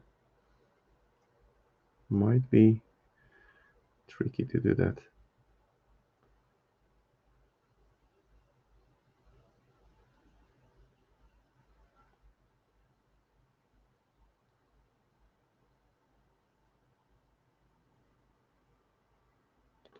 So I'll just add a few touches to the head thingy that he's standing on. So even if I don't get to finish this model during the stream, I will at least show you this painting hack on the armor plates, just to give them a bit more definition. But that's the last thing I want to do because I will be using a kind of paint for that, which gets hard, and it gets hard to interact with it once it's applied. Now, about Mr. Cooper, I could be about Mr. Cooper. Was it about kidnapping kids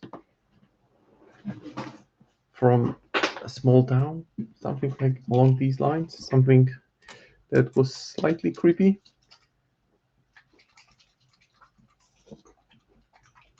Now I'll start base coating the cloak, and I have a new contrast paint which is called Luxion Purple, however it should be pronounced. It's here.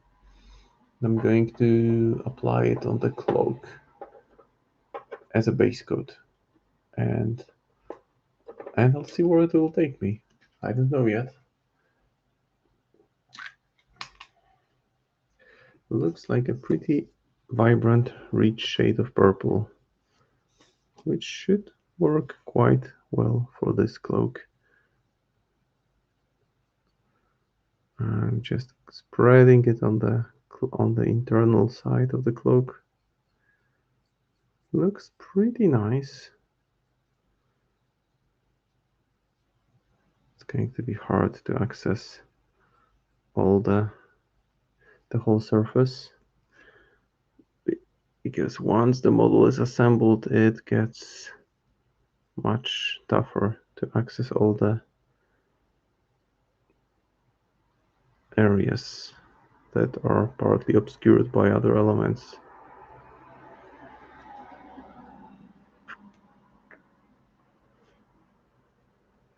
Yeah, and I seem to remember a story about Mr. Cooper. Rings a bell.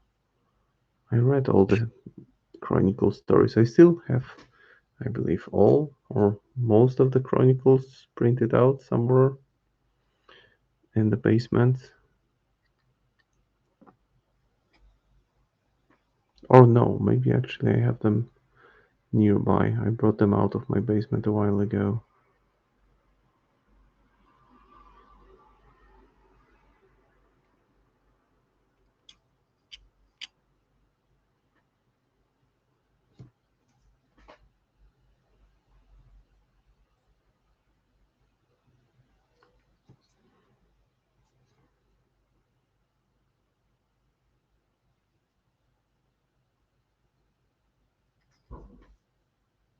It's a pretty nice shade of purple.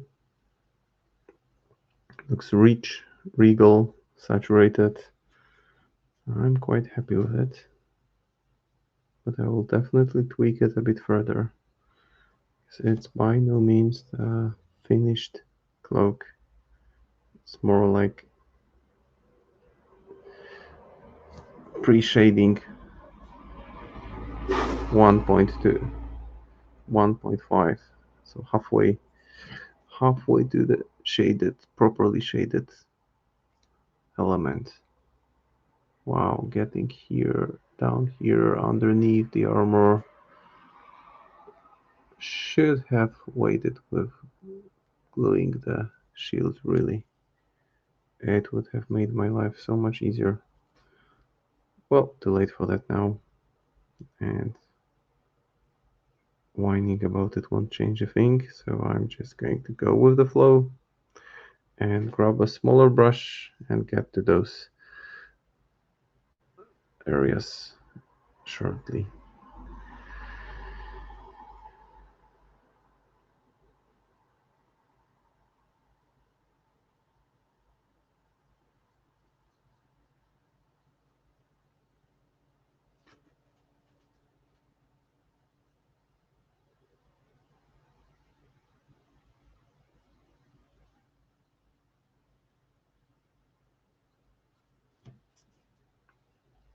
The nice thing about contrast paints is that they give you a very good outline of what to do next, and you can then play with saturating it with either other contrast paints or just glazes, because glazes interact quite well with them.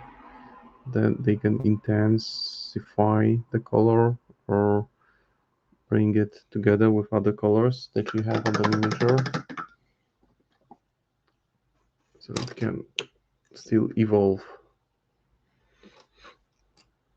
And you can be in full control of the process, which is great.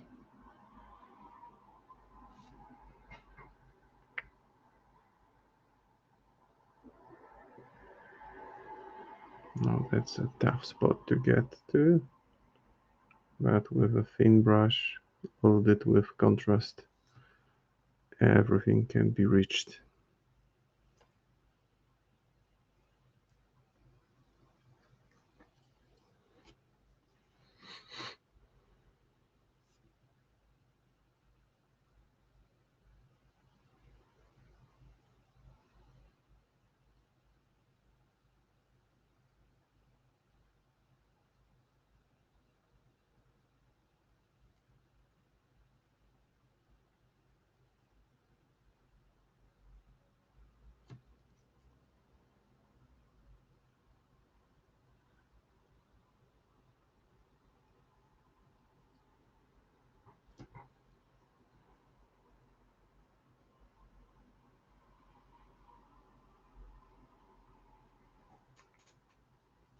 Okay, so some more color.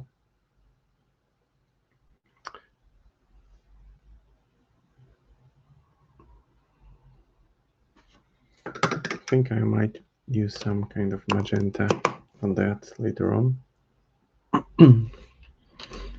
Now this dragon head. This dragon head will get... I will get some light burr flesh mixed with a very light touch of darker green.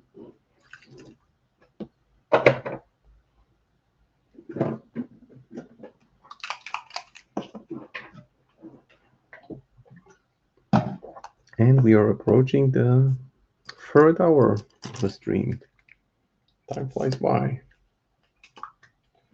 I am definitely enjoying painting this model. I hope you guys are getting something out of it too. Weird was kind to send this to me ahead of GenCon, just so that I could get head start on it. I was away most of the August. That's why I'm getting back to it now. But if you like the miniature that you see painted here and you think you would want to buy it, then the autumn sale, so the Rotten Harvest, it's happening, I believe, late in September, will be another opportunity to get a set with this model. Alternative Hoffman, it comes with alternative Peacekeeper, which looks like this mechanic dragon. That's the alternative Peacekeeper. And this is going to be fun to paint. I also plan to paint it over one of the next streams, maybe next week. Maybe I will just finish off this one and then get started on the alternative Peacekeeper. That seems like a plan.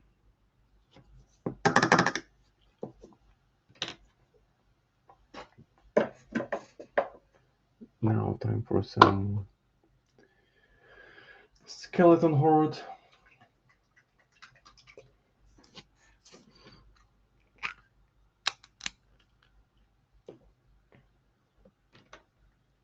On the horns of this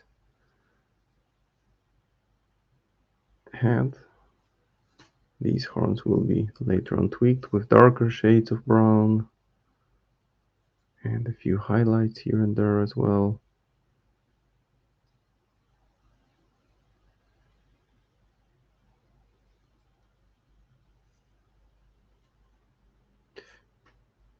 And now I will also use this as a base coat for the lion's mane on the back, just so that it's a different color.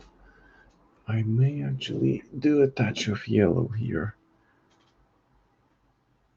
just so that it's got a little bit more vibrant shade to it. Maybe a little bit more yellow. Not to overdo, but not to have pure yellow. That's more like it.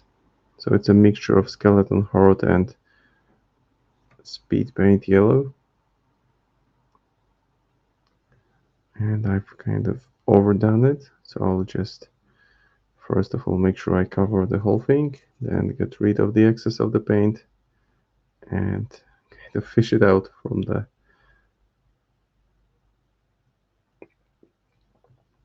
areas where I don't want it to stay. Looks a bit flat at this point, but no worries. It will get more of the three-dimensional feel, as there will be a few highlights on that area as well.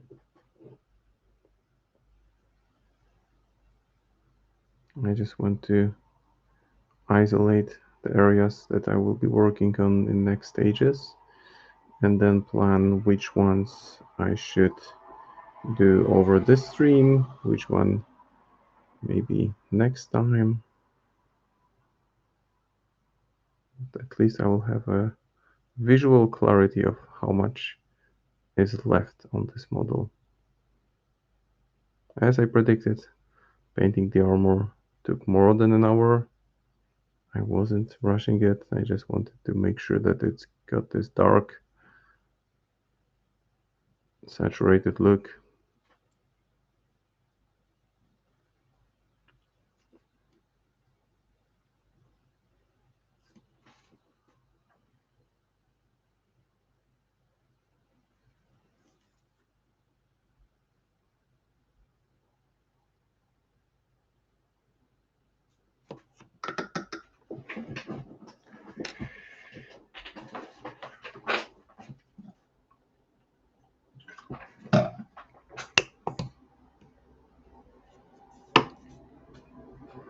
Alright.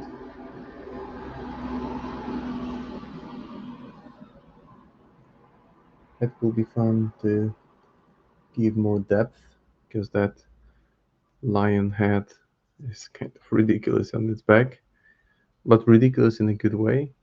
I like it. I guess now I will do the flail, just to outline the areas which will be covered with metallic paints. And for that I need my Black Templar. My Black Templar contrast paint.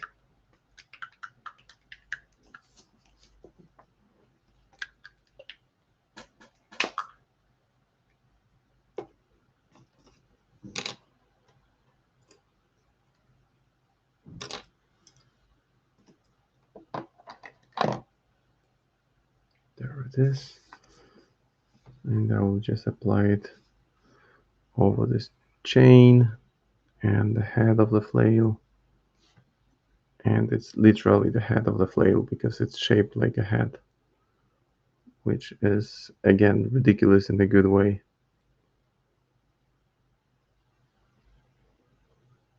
There is some smoke coming off of it, or flame, or whatever that is. I will make it very, very bright, vibrant green or yellow. Haven't made up my mind yet. I will do it probably as one of the last bits on this model. And that means that when I get to that point, I will have more of a clarity of whether the overall composition is very dark, medium dark, dark bright, and then I can either keep it much brighter or tone it down a little bit. And I like this element of unpredictability in the painting process. Because while it's good to have a general plan, it's nice it's a good feeling to also allow yourself to improvise.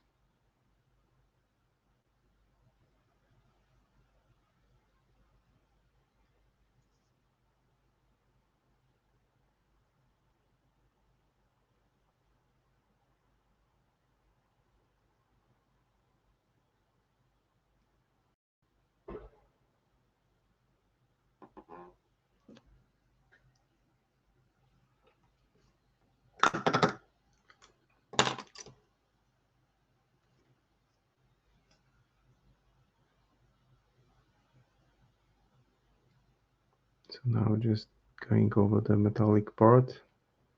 I think I will also use very dark brown to isolate the ornaments on the armor before I apply gold or brass there.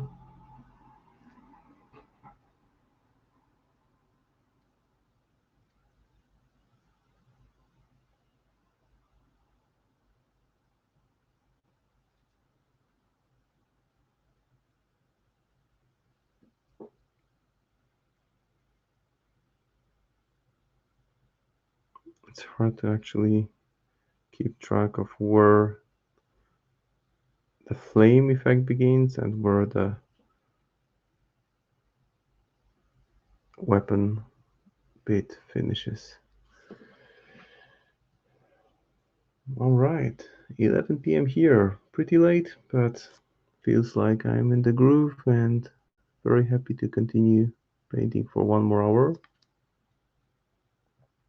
Once again, reminder to those of you who joined now or recently, I'm working on Nightmare edition of Charles Hoffman, who is a well-established guild character, well-established in the Malifaux universe. And each year, Word Games releases a Nightmare edition, which is an original take on some models from the range.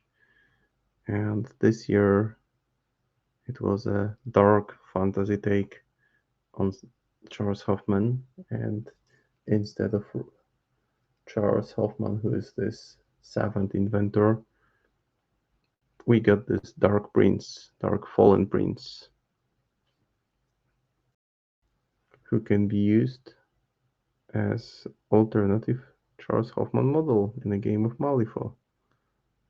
So if you fancy using one, you want to wait until Rotten Harvest sale in late September, and then you get a chance to buy one of those.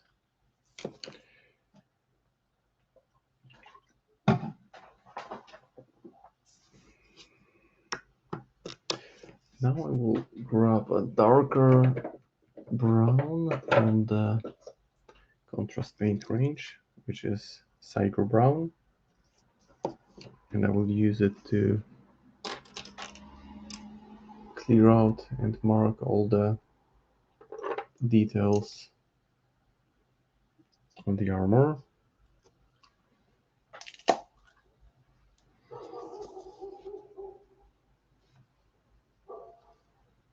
Starting with those flower-like things.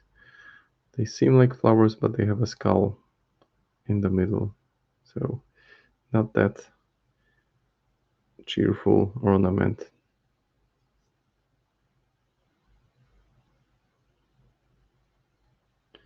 It's easy to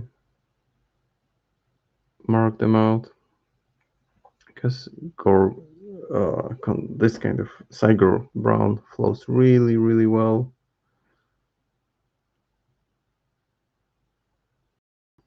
Just being careful not to apply it on any of the red areas, and this kind of isolating, making sure that when I apply gold highlights, some of the dark brown in the recessed areas is still visible, will automatically enhance the look of the red on the armor.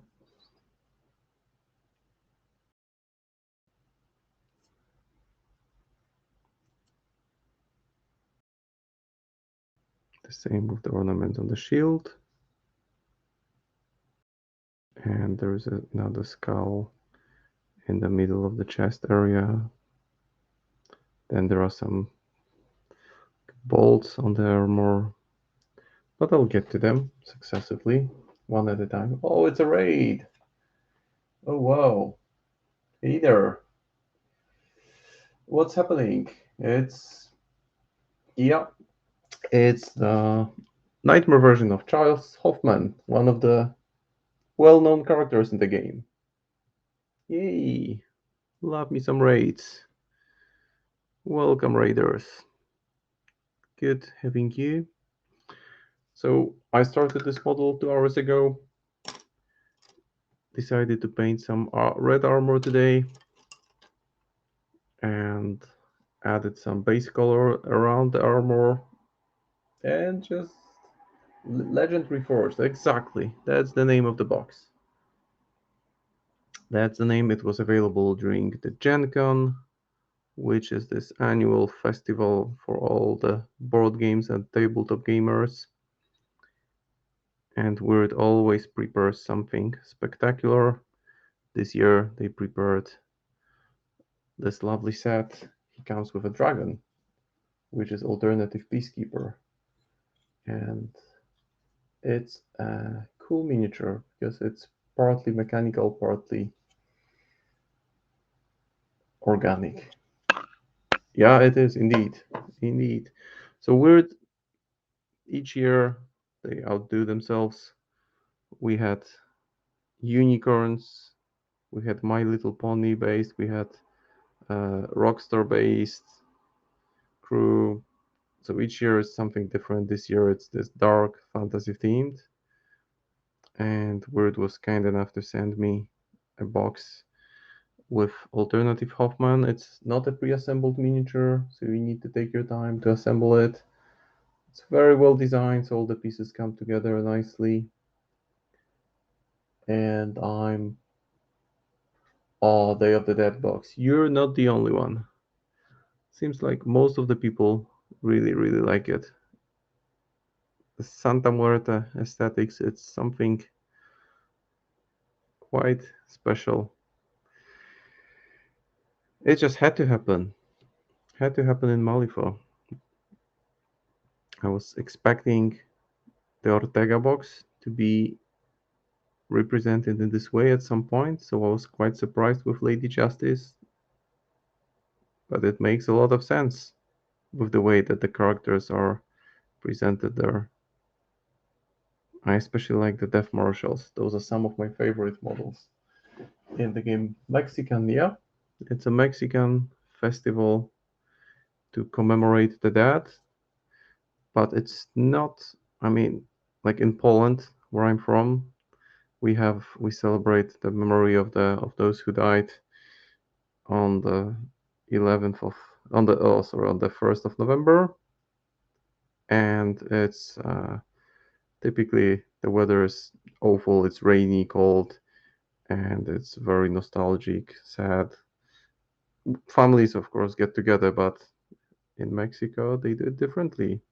They celebrate. They focus more on celebrating than memories rather than, well, lamenting the passage of lamenting those that passed away. It's a different cultural approach, and I really respect it. I like it. Oh, 33. Yeah, yeah. Tara Timeless. Malifaux is a, I've been into wargaming for about 10 years, and most of the people I know who play Malifaux, they've been into wargaming for 15, 20 years, and they say it's the best system that they've ever played. What makes it really stand out is that you don't roll dice, you use decks, you flip cards. So there are 52 cards in the deck because you play in the deck with two jokers, black joker and red joker. So the randomness is there because you can flip a high card or a low card to win a duel or lose a duel. But you get each turn, you play 5 turns, you get 6 cards in your hand and you can cheat your flip. And if you have a good memory, you know which cards in the deck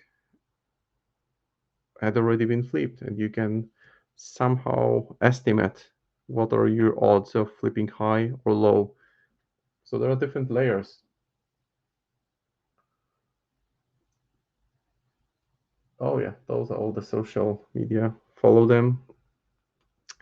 Malifaux has a lot of layers of complexity, and it's not a game in which you set out to destroy your enemy. I mean, you can do that, but in many scenarios, you generally have a scenario which you can score 8 points in a game. 4 points can be scored from the strategy, which is available. Oh yes, you get fewer cards if you face Yuka. So you can score 4 points for a strategy which is known by both players. And then there are schemes. And schemes are chosen secretly. So you don't know which schemes your opponent chose. You can pretend that you have some schemes so that your opponent tries to counterplay you and you get to play scoring your actual scheme. So there is a lot of gaming within gaming. And the game lasts in a tournament setup, it's 2 hours 15 minutes roughly, which is enough to finish 5 turns if both players know the rules and know the rules of their models. And it's really fun experience. I find myself, whenever I play Malifaux, that time flies by so fast. So I assume this is what you call this flow state, where you just don't feel the passage of time. You just enjoy yourself. Yeah, Yuka removes that. But then there are also ways of increasing the size of hand. There is one faction that has an upgrade that allows it. And also, each faction has a number of masters. Masters have their keywords, and keywords are like themes for a master. So you can have Nightmare keyword, for example, which is a creepy boy who summons awful horror characters. You can have a character of Drunken Master, which is a gremlin who just covers everyone in poison and gets benefit from the poison while others suffer. You can have an ice witch or a fire witch.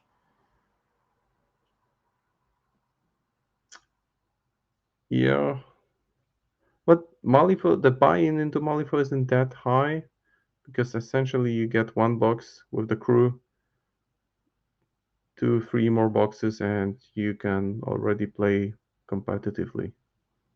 So it's not that bad. You do not need to really dig deep into your pockets to get funds for the game because it's not that expensive. But of course, we all know that it's a trap. We all know that it's a trap, and you buy a lot of miniatures because they are beautiful and you want to have a lot of them. Sandwich.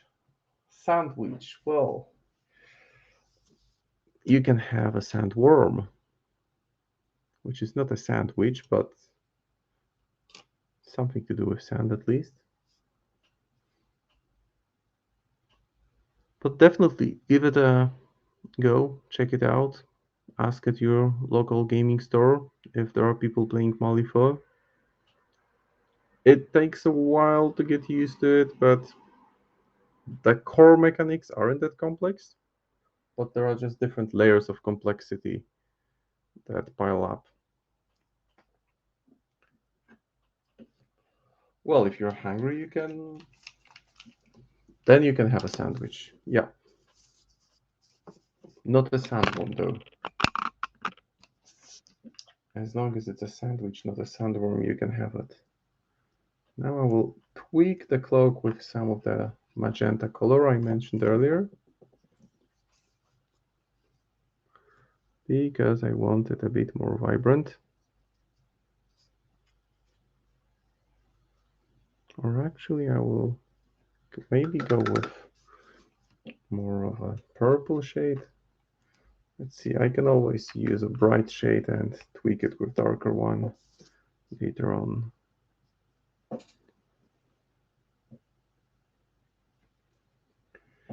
So yeah, Malifaux is this alternative universe. The stories that humans in the time of technical revolution, which is like I believe 19th century, discovered portal to alternative universe, and that world is known as Malifaux, and it's populated by all sorts of strange creatures. So the setup is really interesting because pretty much anything goes. You have Cthulhu-like creatures with tentacles protruding from their deformed bodies. You have casino drug addicts who are addicted to brilliance, which is a substance, which is something that they crave and it turns them into monstrosities. You have Swamp Hag that can move not only your models but your opponent's models and use them against them. So there are so many approaches and so many playstyles within what's already out there that I would say that if you want to get into the game, just pick a box that appeals to you on aesthetical level. If you like something aesthetically, you'll find a way to make it work. Other people will give you some hints. Discord is a good place to start because there are sections about each of the factions, and you can just ask around, check the store, the word store, see what you like, buy it, paint it, put it on the table. As easy as that. Just be prepared to lose a game or two before you get a grasp of how to actually play it effectively. But the community is really welcoming and friendly, so that's a good starting point. And again, it looks super glossy, super bright, but that will be toned down as the paints dry.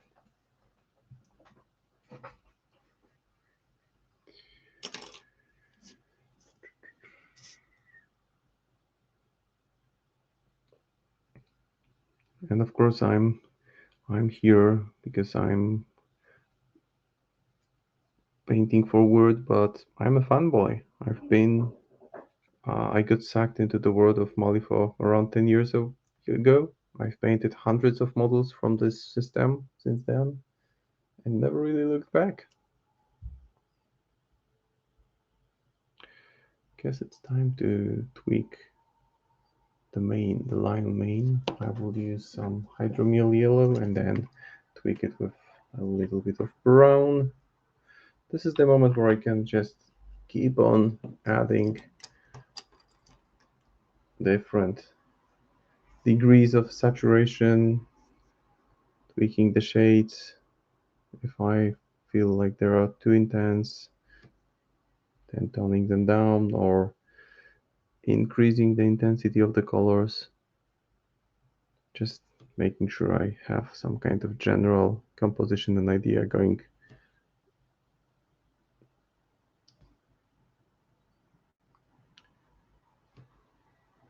So of course, there are robots in Malifaux. There's even a dinosaur. And if you play the dinosaur with a specific setup, the dinosaur can be a ninja flying dinosaur, because there is one of the masters who can upgrade his beasts with mutations, and mutations give them stealth, so the model cannot be targeted from the distance, and the model can fly. And what's cooler than a flying dinosaur? I don't know.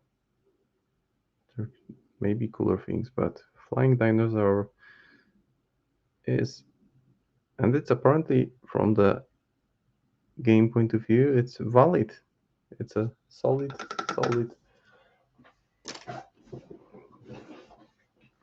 tactical choice.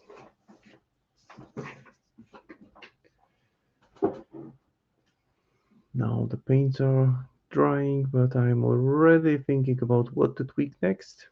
And even while the yellow on the main hasn't dried completely, I will already add a touch of brown there. Or Grand Affair.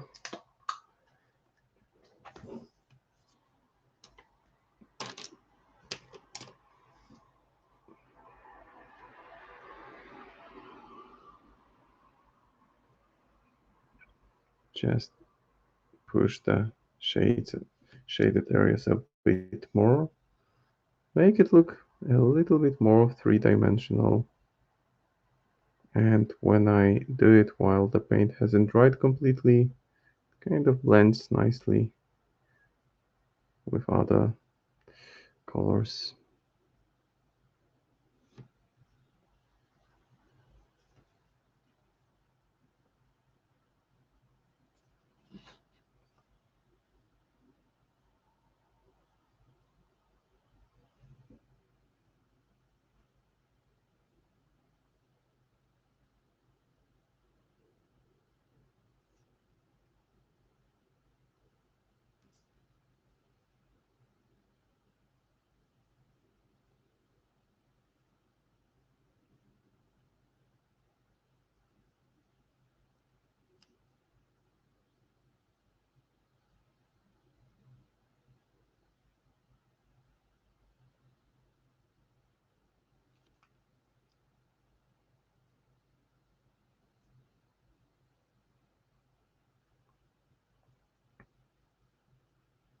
Now by filling in the deepest, the shaded areas, I make it a bit more three-dimensional. That's how I tend to look at it. So as far as timing for painting miniatures, I would say that for a decent tabletop level, it takes just a few hours to paint one miniature. Of course, you learn to do it faster over time, but you can spend days on painting a single model, depending on how detailed you want it to be. And my purpose for this is to finish a model either within one stream or two streams at the most,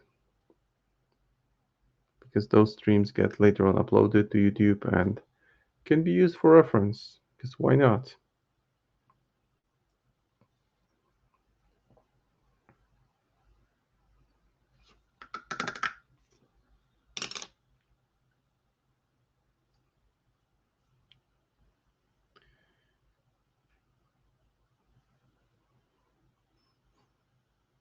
Guess I can move to the metallic parts. Maybe I'll do the green part, the dragon head first.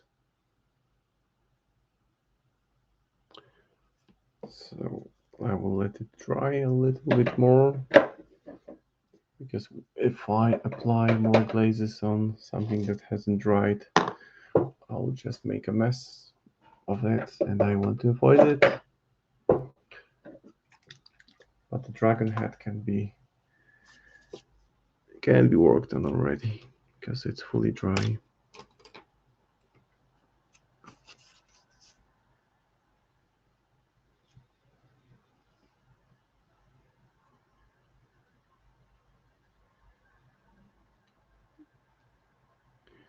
Blackbur Flash is one of my favorite contrast paints, because it's not that strong. It can be applied in numerous layers to intensify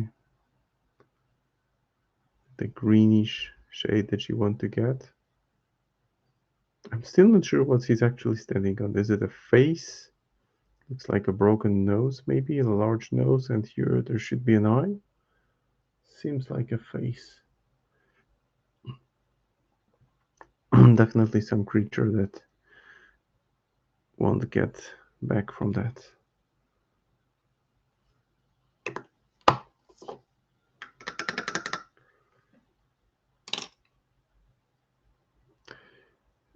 Now more on the lion's mane.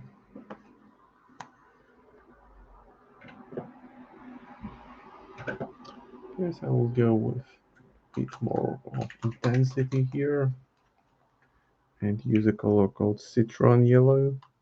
Citron Yellow, which is candy ink. It's a very intensive color.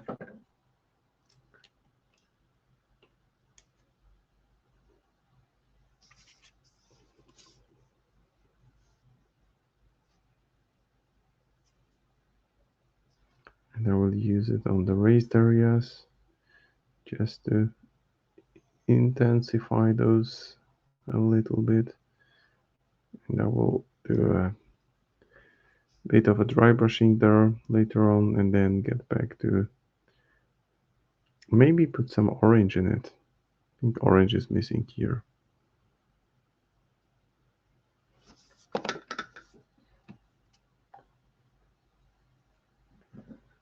So I will use Amber Orange, which is another candy ink. So you see the pattern already, that armor is dark with limited color palette, and the colors surrounding it are like this brighter framework. Just to make sure that it's not a fully, it doesn't become too orangish. I want some brown and some yellow still visible. And that plays nicely with the red armor. So it's like a crown of fur.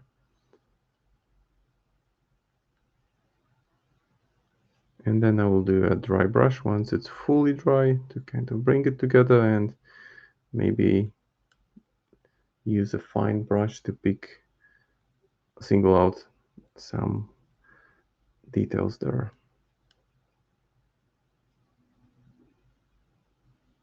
It's a pleasant process.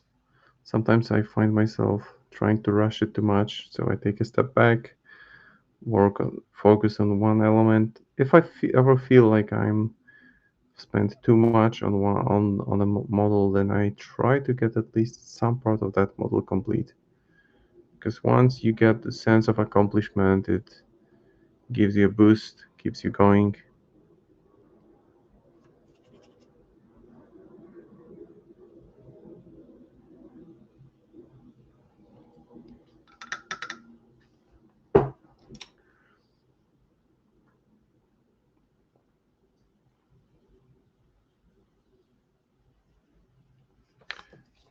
Now I can actually do a bit more shade on the horns. I got this new color which is called Garagax Sewer. Let's see how dark it is. Ooh, it's very dark. Maybe too dark. No, it's too dark. I want something darker, but not that dark. I'll go for Snakebite Leather.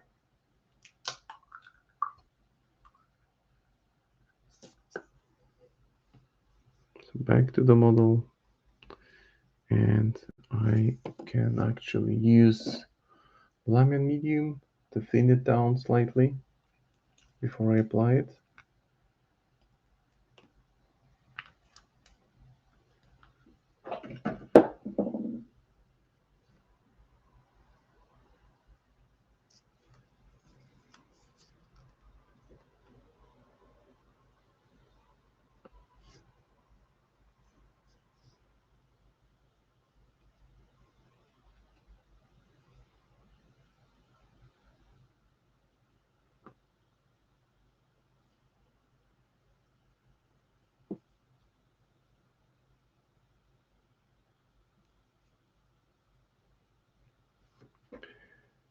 Just to make sure that the horns stand out, that they look different than the green body. I can even get a touch of this Garagax Sewer color and push it to the upper section.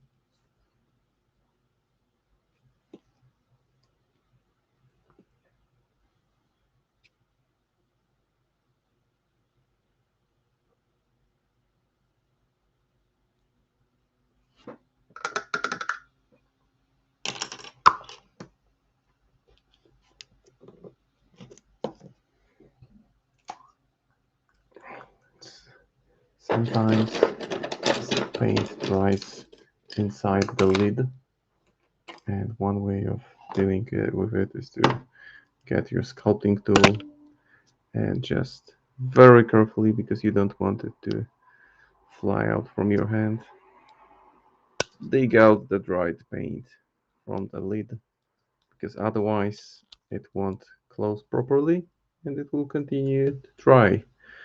And in a matter of few days or weeks, whoops, that landed inside. That's fine, I guess. You will find yourself needing to buy a new pot of paint.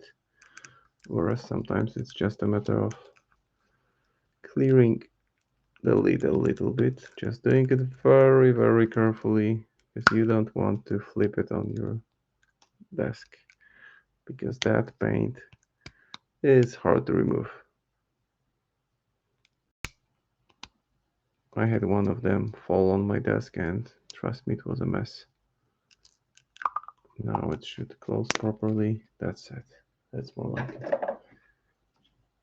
So some paint maintenance in progress. So sorry for taking it, for doing it now, but it's important to take good care of your tools, and paints are your tools. Now, what to do next? I guess maybe let's hit the gold.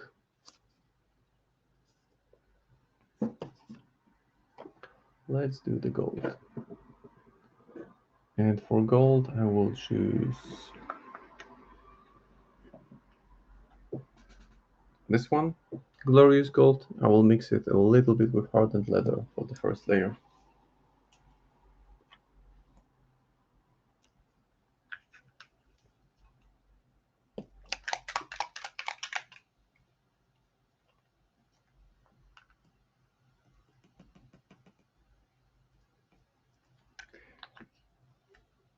I can still get some of the red into the lion's mane, but that can wait.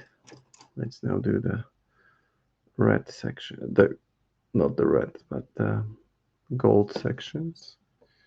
Maybe a bit more of brown to it.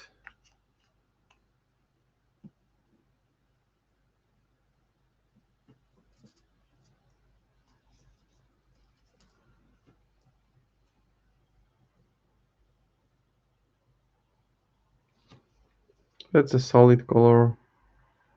You want a color that's easy to apply.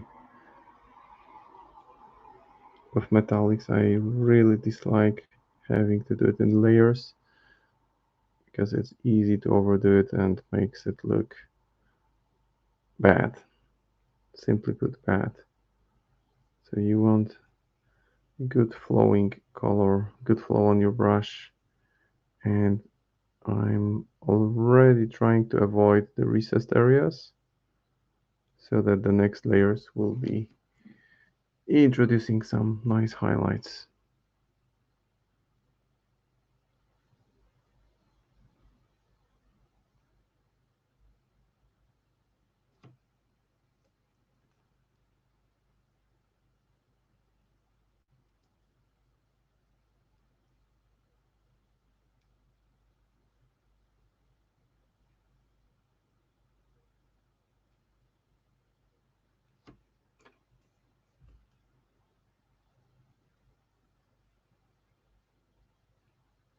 So I'm starting with this dark burnished gold look that will be gradually getting brighter and brighter with successive layers.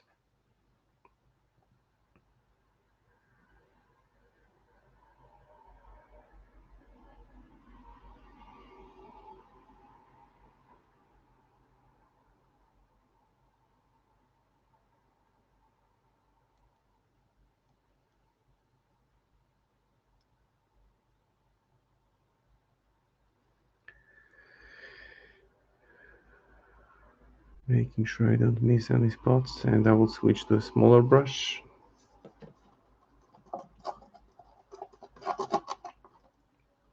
Let's make sure I clear the larger one thoroughly before I switch the brush.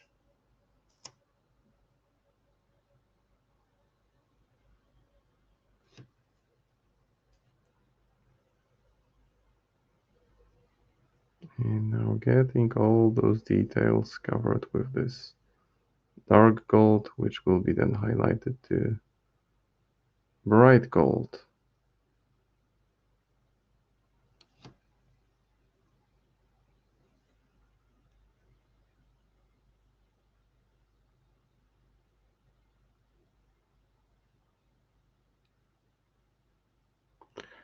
There are quite a few ornaments on the armor, but I'm trying very carefully to avoid that dark brown base coated area so that some of the dark color shows through.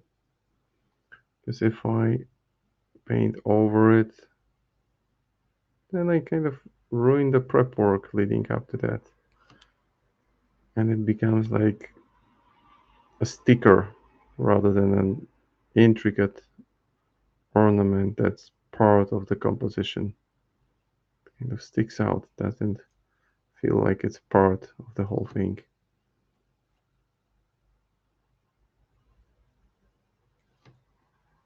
So I'm not sure gold is the good choice for armor, but I don't care. Aesthetically, it fits and it makes sense from the aesthetic point of view. We're not trying to be realistic here. The wood on the shield is obviously not done, but I will work on it later. Maybe during this stream, maybe during next stream. Don't know how much I will do. There is less than half an hour left for tonight, today, this evening, this morning, wherever you are.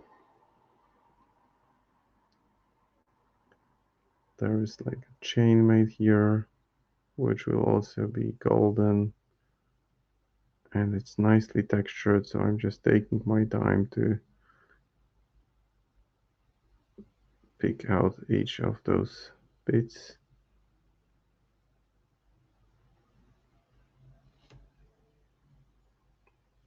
And the same with those bolts on those armor plates on the side.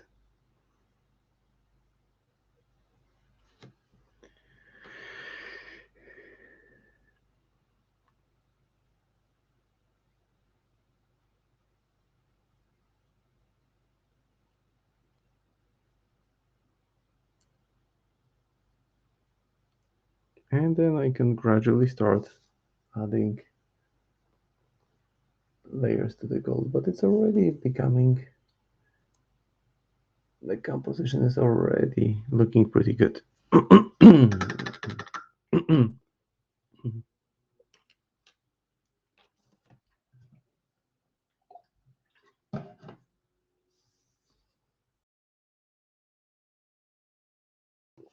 So now pure gold for highlight, and then pure silver and a glaze of light brown. And that will be it for the gold part. Of course, you can do many more layers. You can spend as much or as little time on it as you want. My goal is to not to make a competition winning entry here, but to show you guys the way of achieving really solid results without spending too many hours on a single model. And yes, it's cool to work on to paint on a competition level or competition painting winning level. But every now and then you just want to get things done so that you can start playing the game. So that's my mindset here, just showing you guys ways that I use to speed the process up while getting good results. And having a miniature that looks great on the table.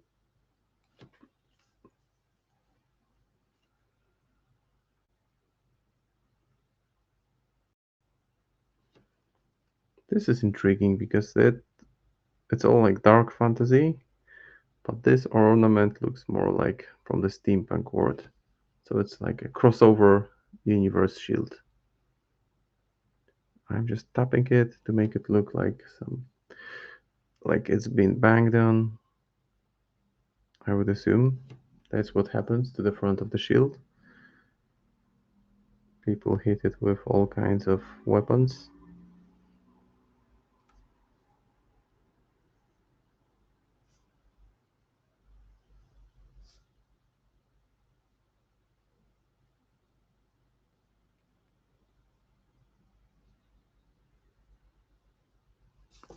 Now time for pure silver, or I might as well mix it with golden. So I'm choosing Mithril Silver. I'm not sure if this paint is produced anymore. It's very bright silver. And I'm just adding a slight touch of gold to it. And I'm just going to very lightly add some final touches to those ornaments. Then I may just give them a quick glaze of light brown, and then I can still retouch them with this gold yellow mixture. I mix things fast using old CD. I don't use wet palette, I own one, but I rarely use it. It makes sense if you devote hours to painting some sections. If you paint for an hour, then I just don't see a reason to use it. Although I may be wrong.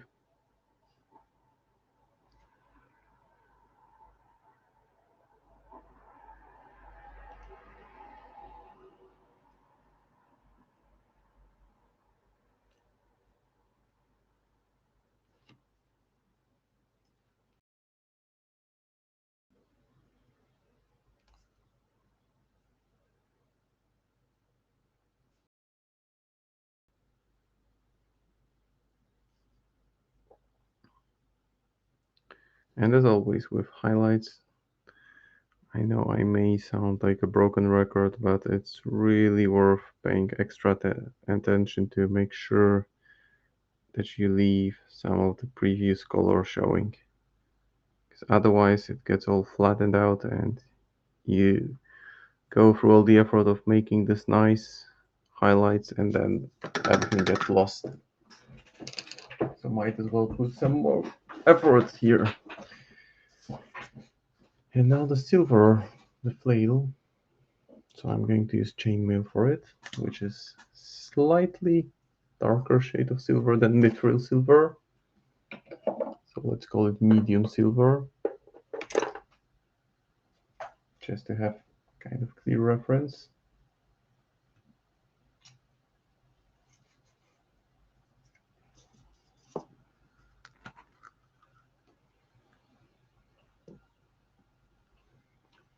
And again, applying it directly from the pot, leaving some of it on the palette.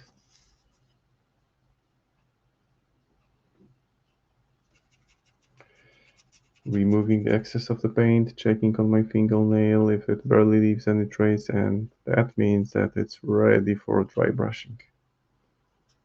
And I'm going to dry brush it with silver.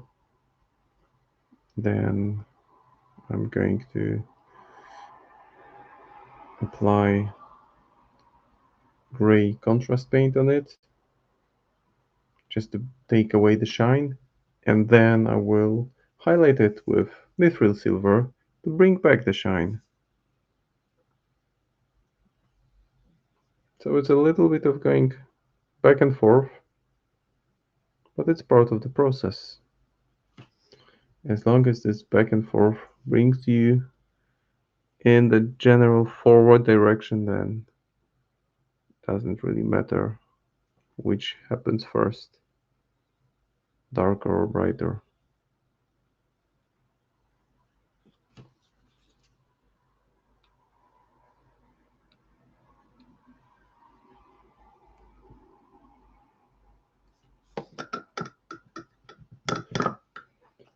So for the light shade of gray, it's basilicanum gray, which I will apply now.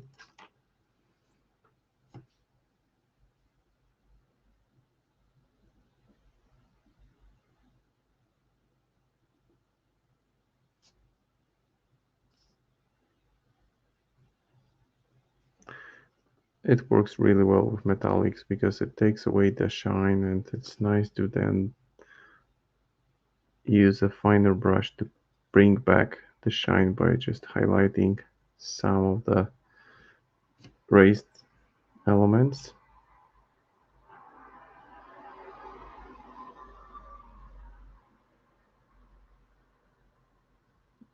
As you can see, I'm even adding it a little bit to those golden elements, because I can still use bright silver on them. Makes sense.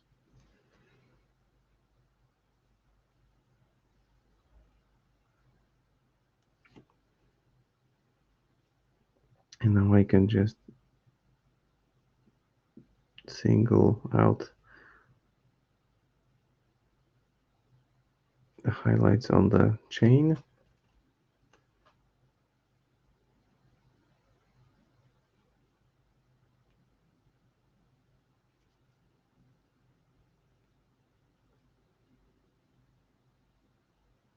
And make sure that those face-like ornaments are visible here.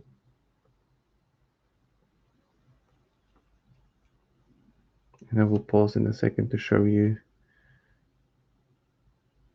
what I mean by bringing back the shine after keeping it a bit darker. So that's the shine back.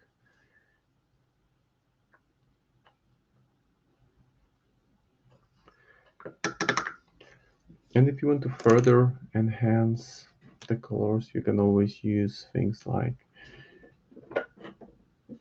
Zealot Yellow, for example, a speed paint.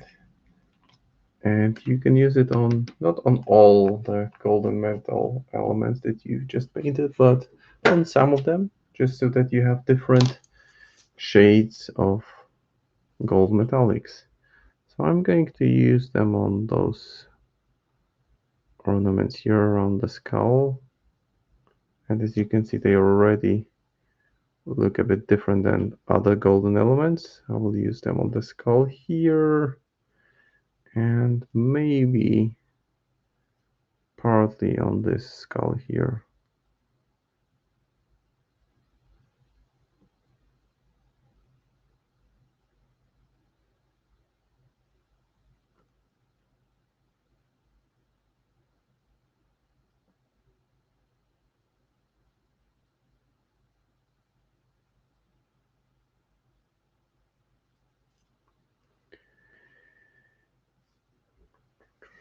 Okay, still a couple minutes to go. So I will be able to make a little bit more progress before I wrap things up. That's almost done, really. There will be definitely some highlights and some work on this lion mane. Definitely some work on the cloak, because it looks interesting, but I wanted to go a bit darker. And some work on the head. Definitely something, and not too much. I will most likely be able to finish it within maybe first hour of the next stream. But speaking of dry brush, I will go with dry brush on the lion's mane now.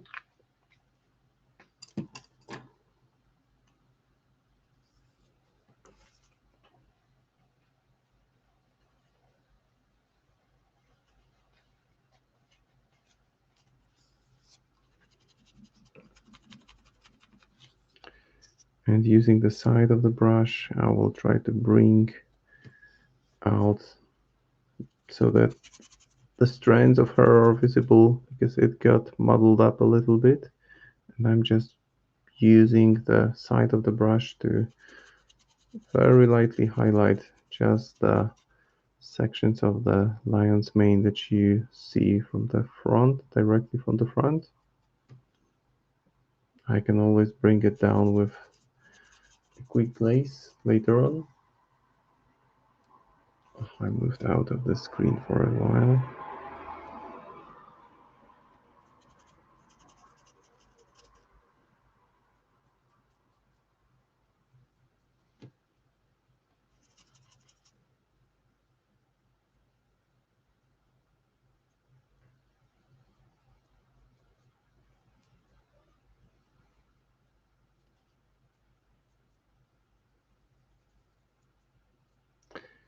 Keeping the face a bit brighter. Looks a bit chalky at this point, but still it's something that I can fix with a light glaze. Oh, soft brown, I believe, would be a nice choice here. Let me just grab it. There it is. Again, it's a product from Army Painter, one that I like a lot. I will thin it down a little bit.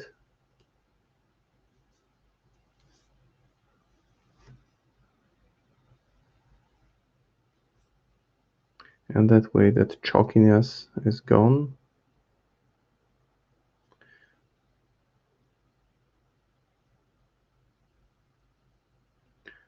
I will apply highlights on the head, on the back of this head, on the head here, just with the brush. There won't be any dry brushing. This will be some fine work, but most likely something to be done next week, as we're just a few minutes away from the end of this one. Well, I'm pretty happy with the progress.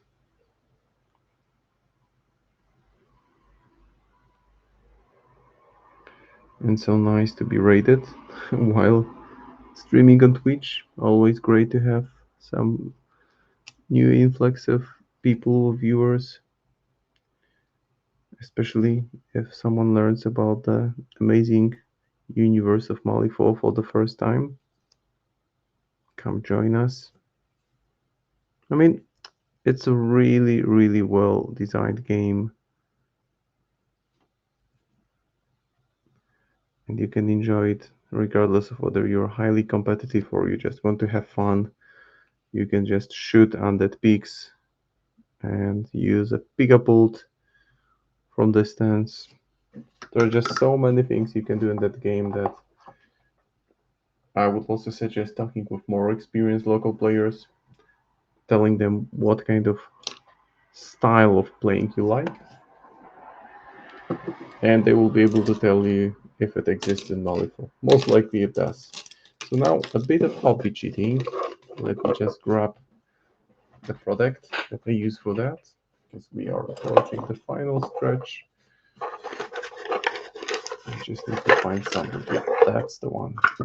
So that's hobby cheating for painting recessed areas in armor. This is called Panel Line Accent Color. It's a product from Tamiya. I'll give it a bit of shake. Yeah, thank you. That's my Instagram link. So just final thing that I want to showcase. It's got very funny consistency. Let me just put it on the paper. You see it flows and it gets into the recessed areas, which we want. And it smells bad. So make sure you stay in a ventilated room. My window is fully open. And once you touch the recessed area, it just flows completely in and tints it in the much, much darker shade.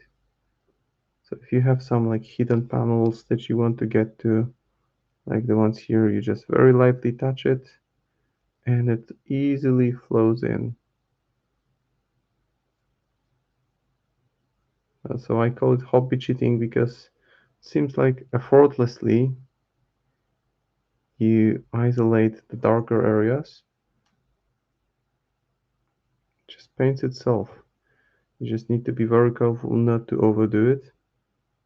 Like here is another pane. You see, I just very, very lightly touch it. And it gets into the recessed area, very clearly marking it out. Oh yeah, some progress has been done. Just a few more minutes to go, but I want to go around the miniature and really push that into all the recessed areas. So a neat trick and fairly easy way to retouch the areas. Like here you have different armor plates and they kind of got red in between. They got blended together. Not anymore, with just one touch of this wonderful product.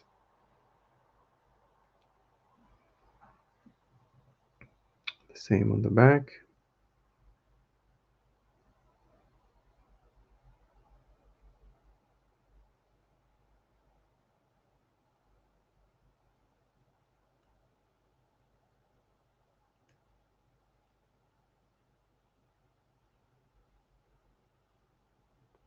And also there are some sections on the armor on the leg.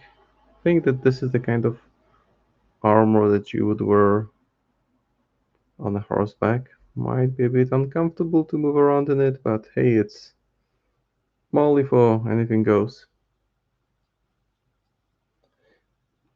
So just a minute or two until I can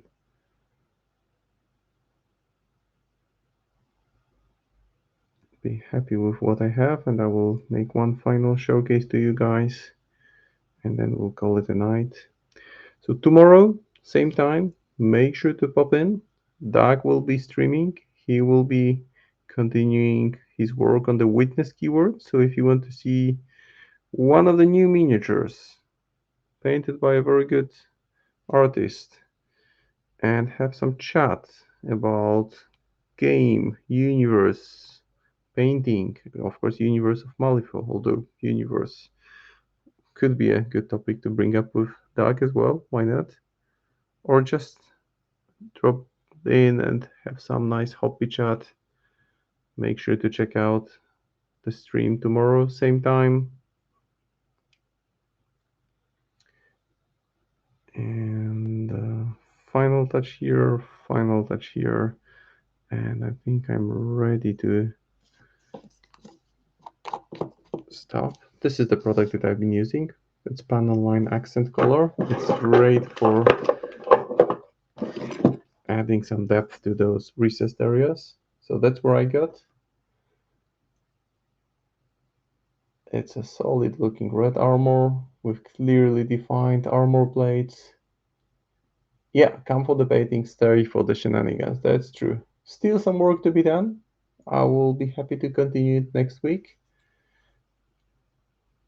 View from the back. I would say that more is to be done from the back than from the front. And guys, thank you so much to all of you who were here for all the questions and interactions.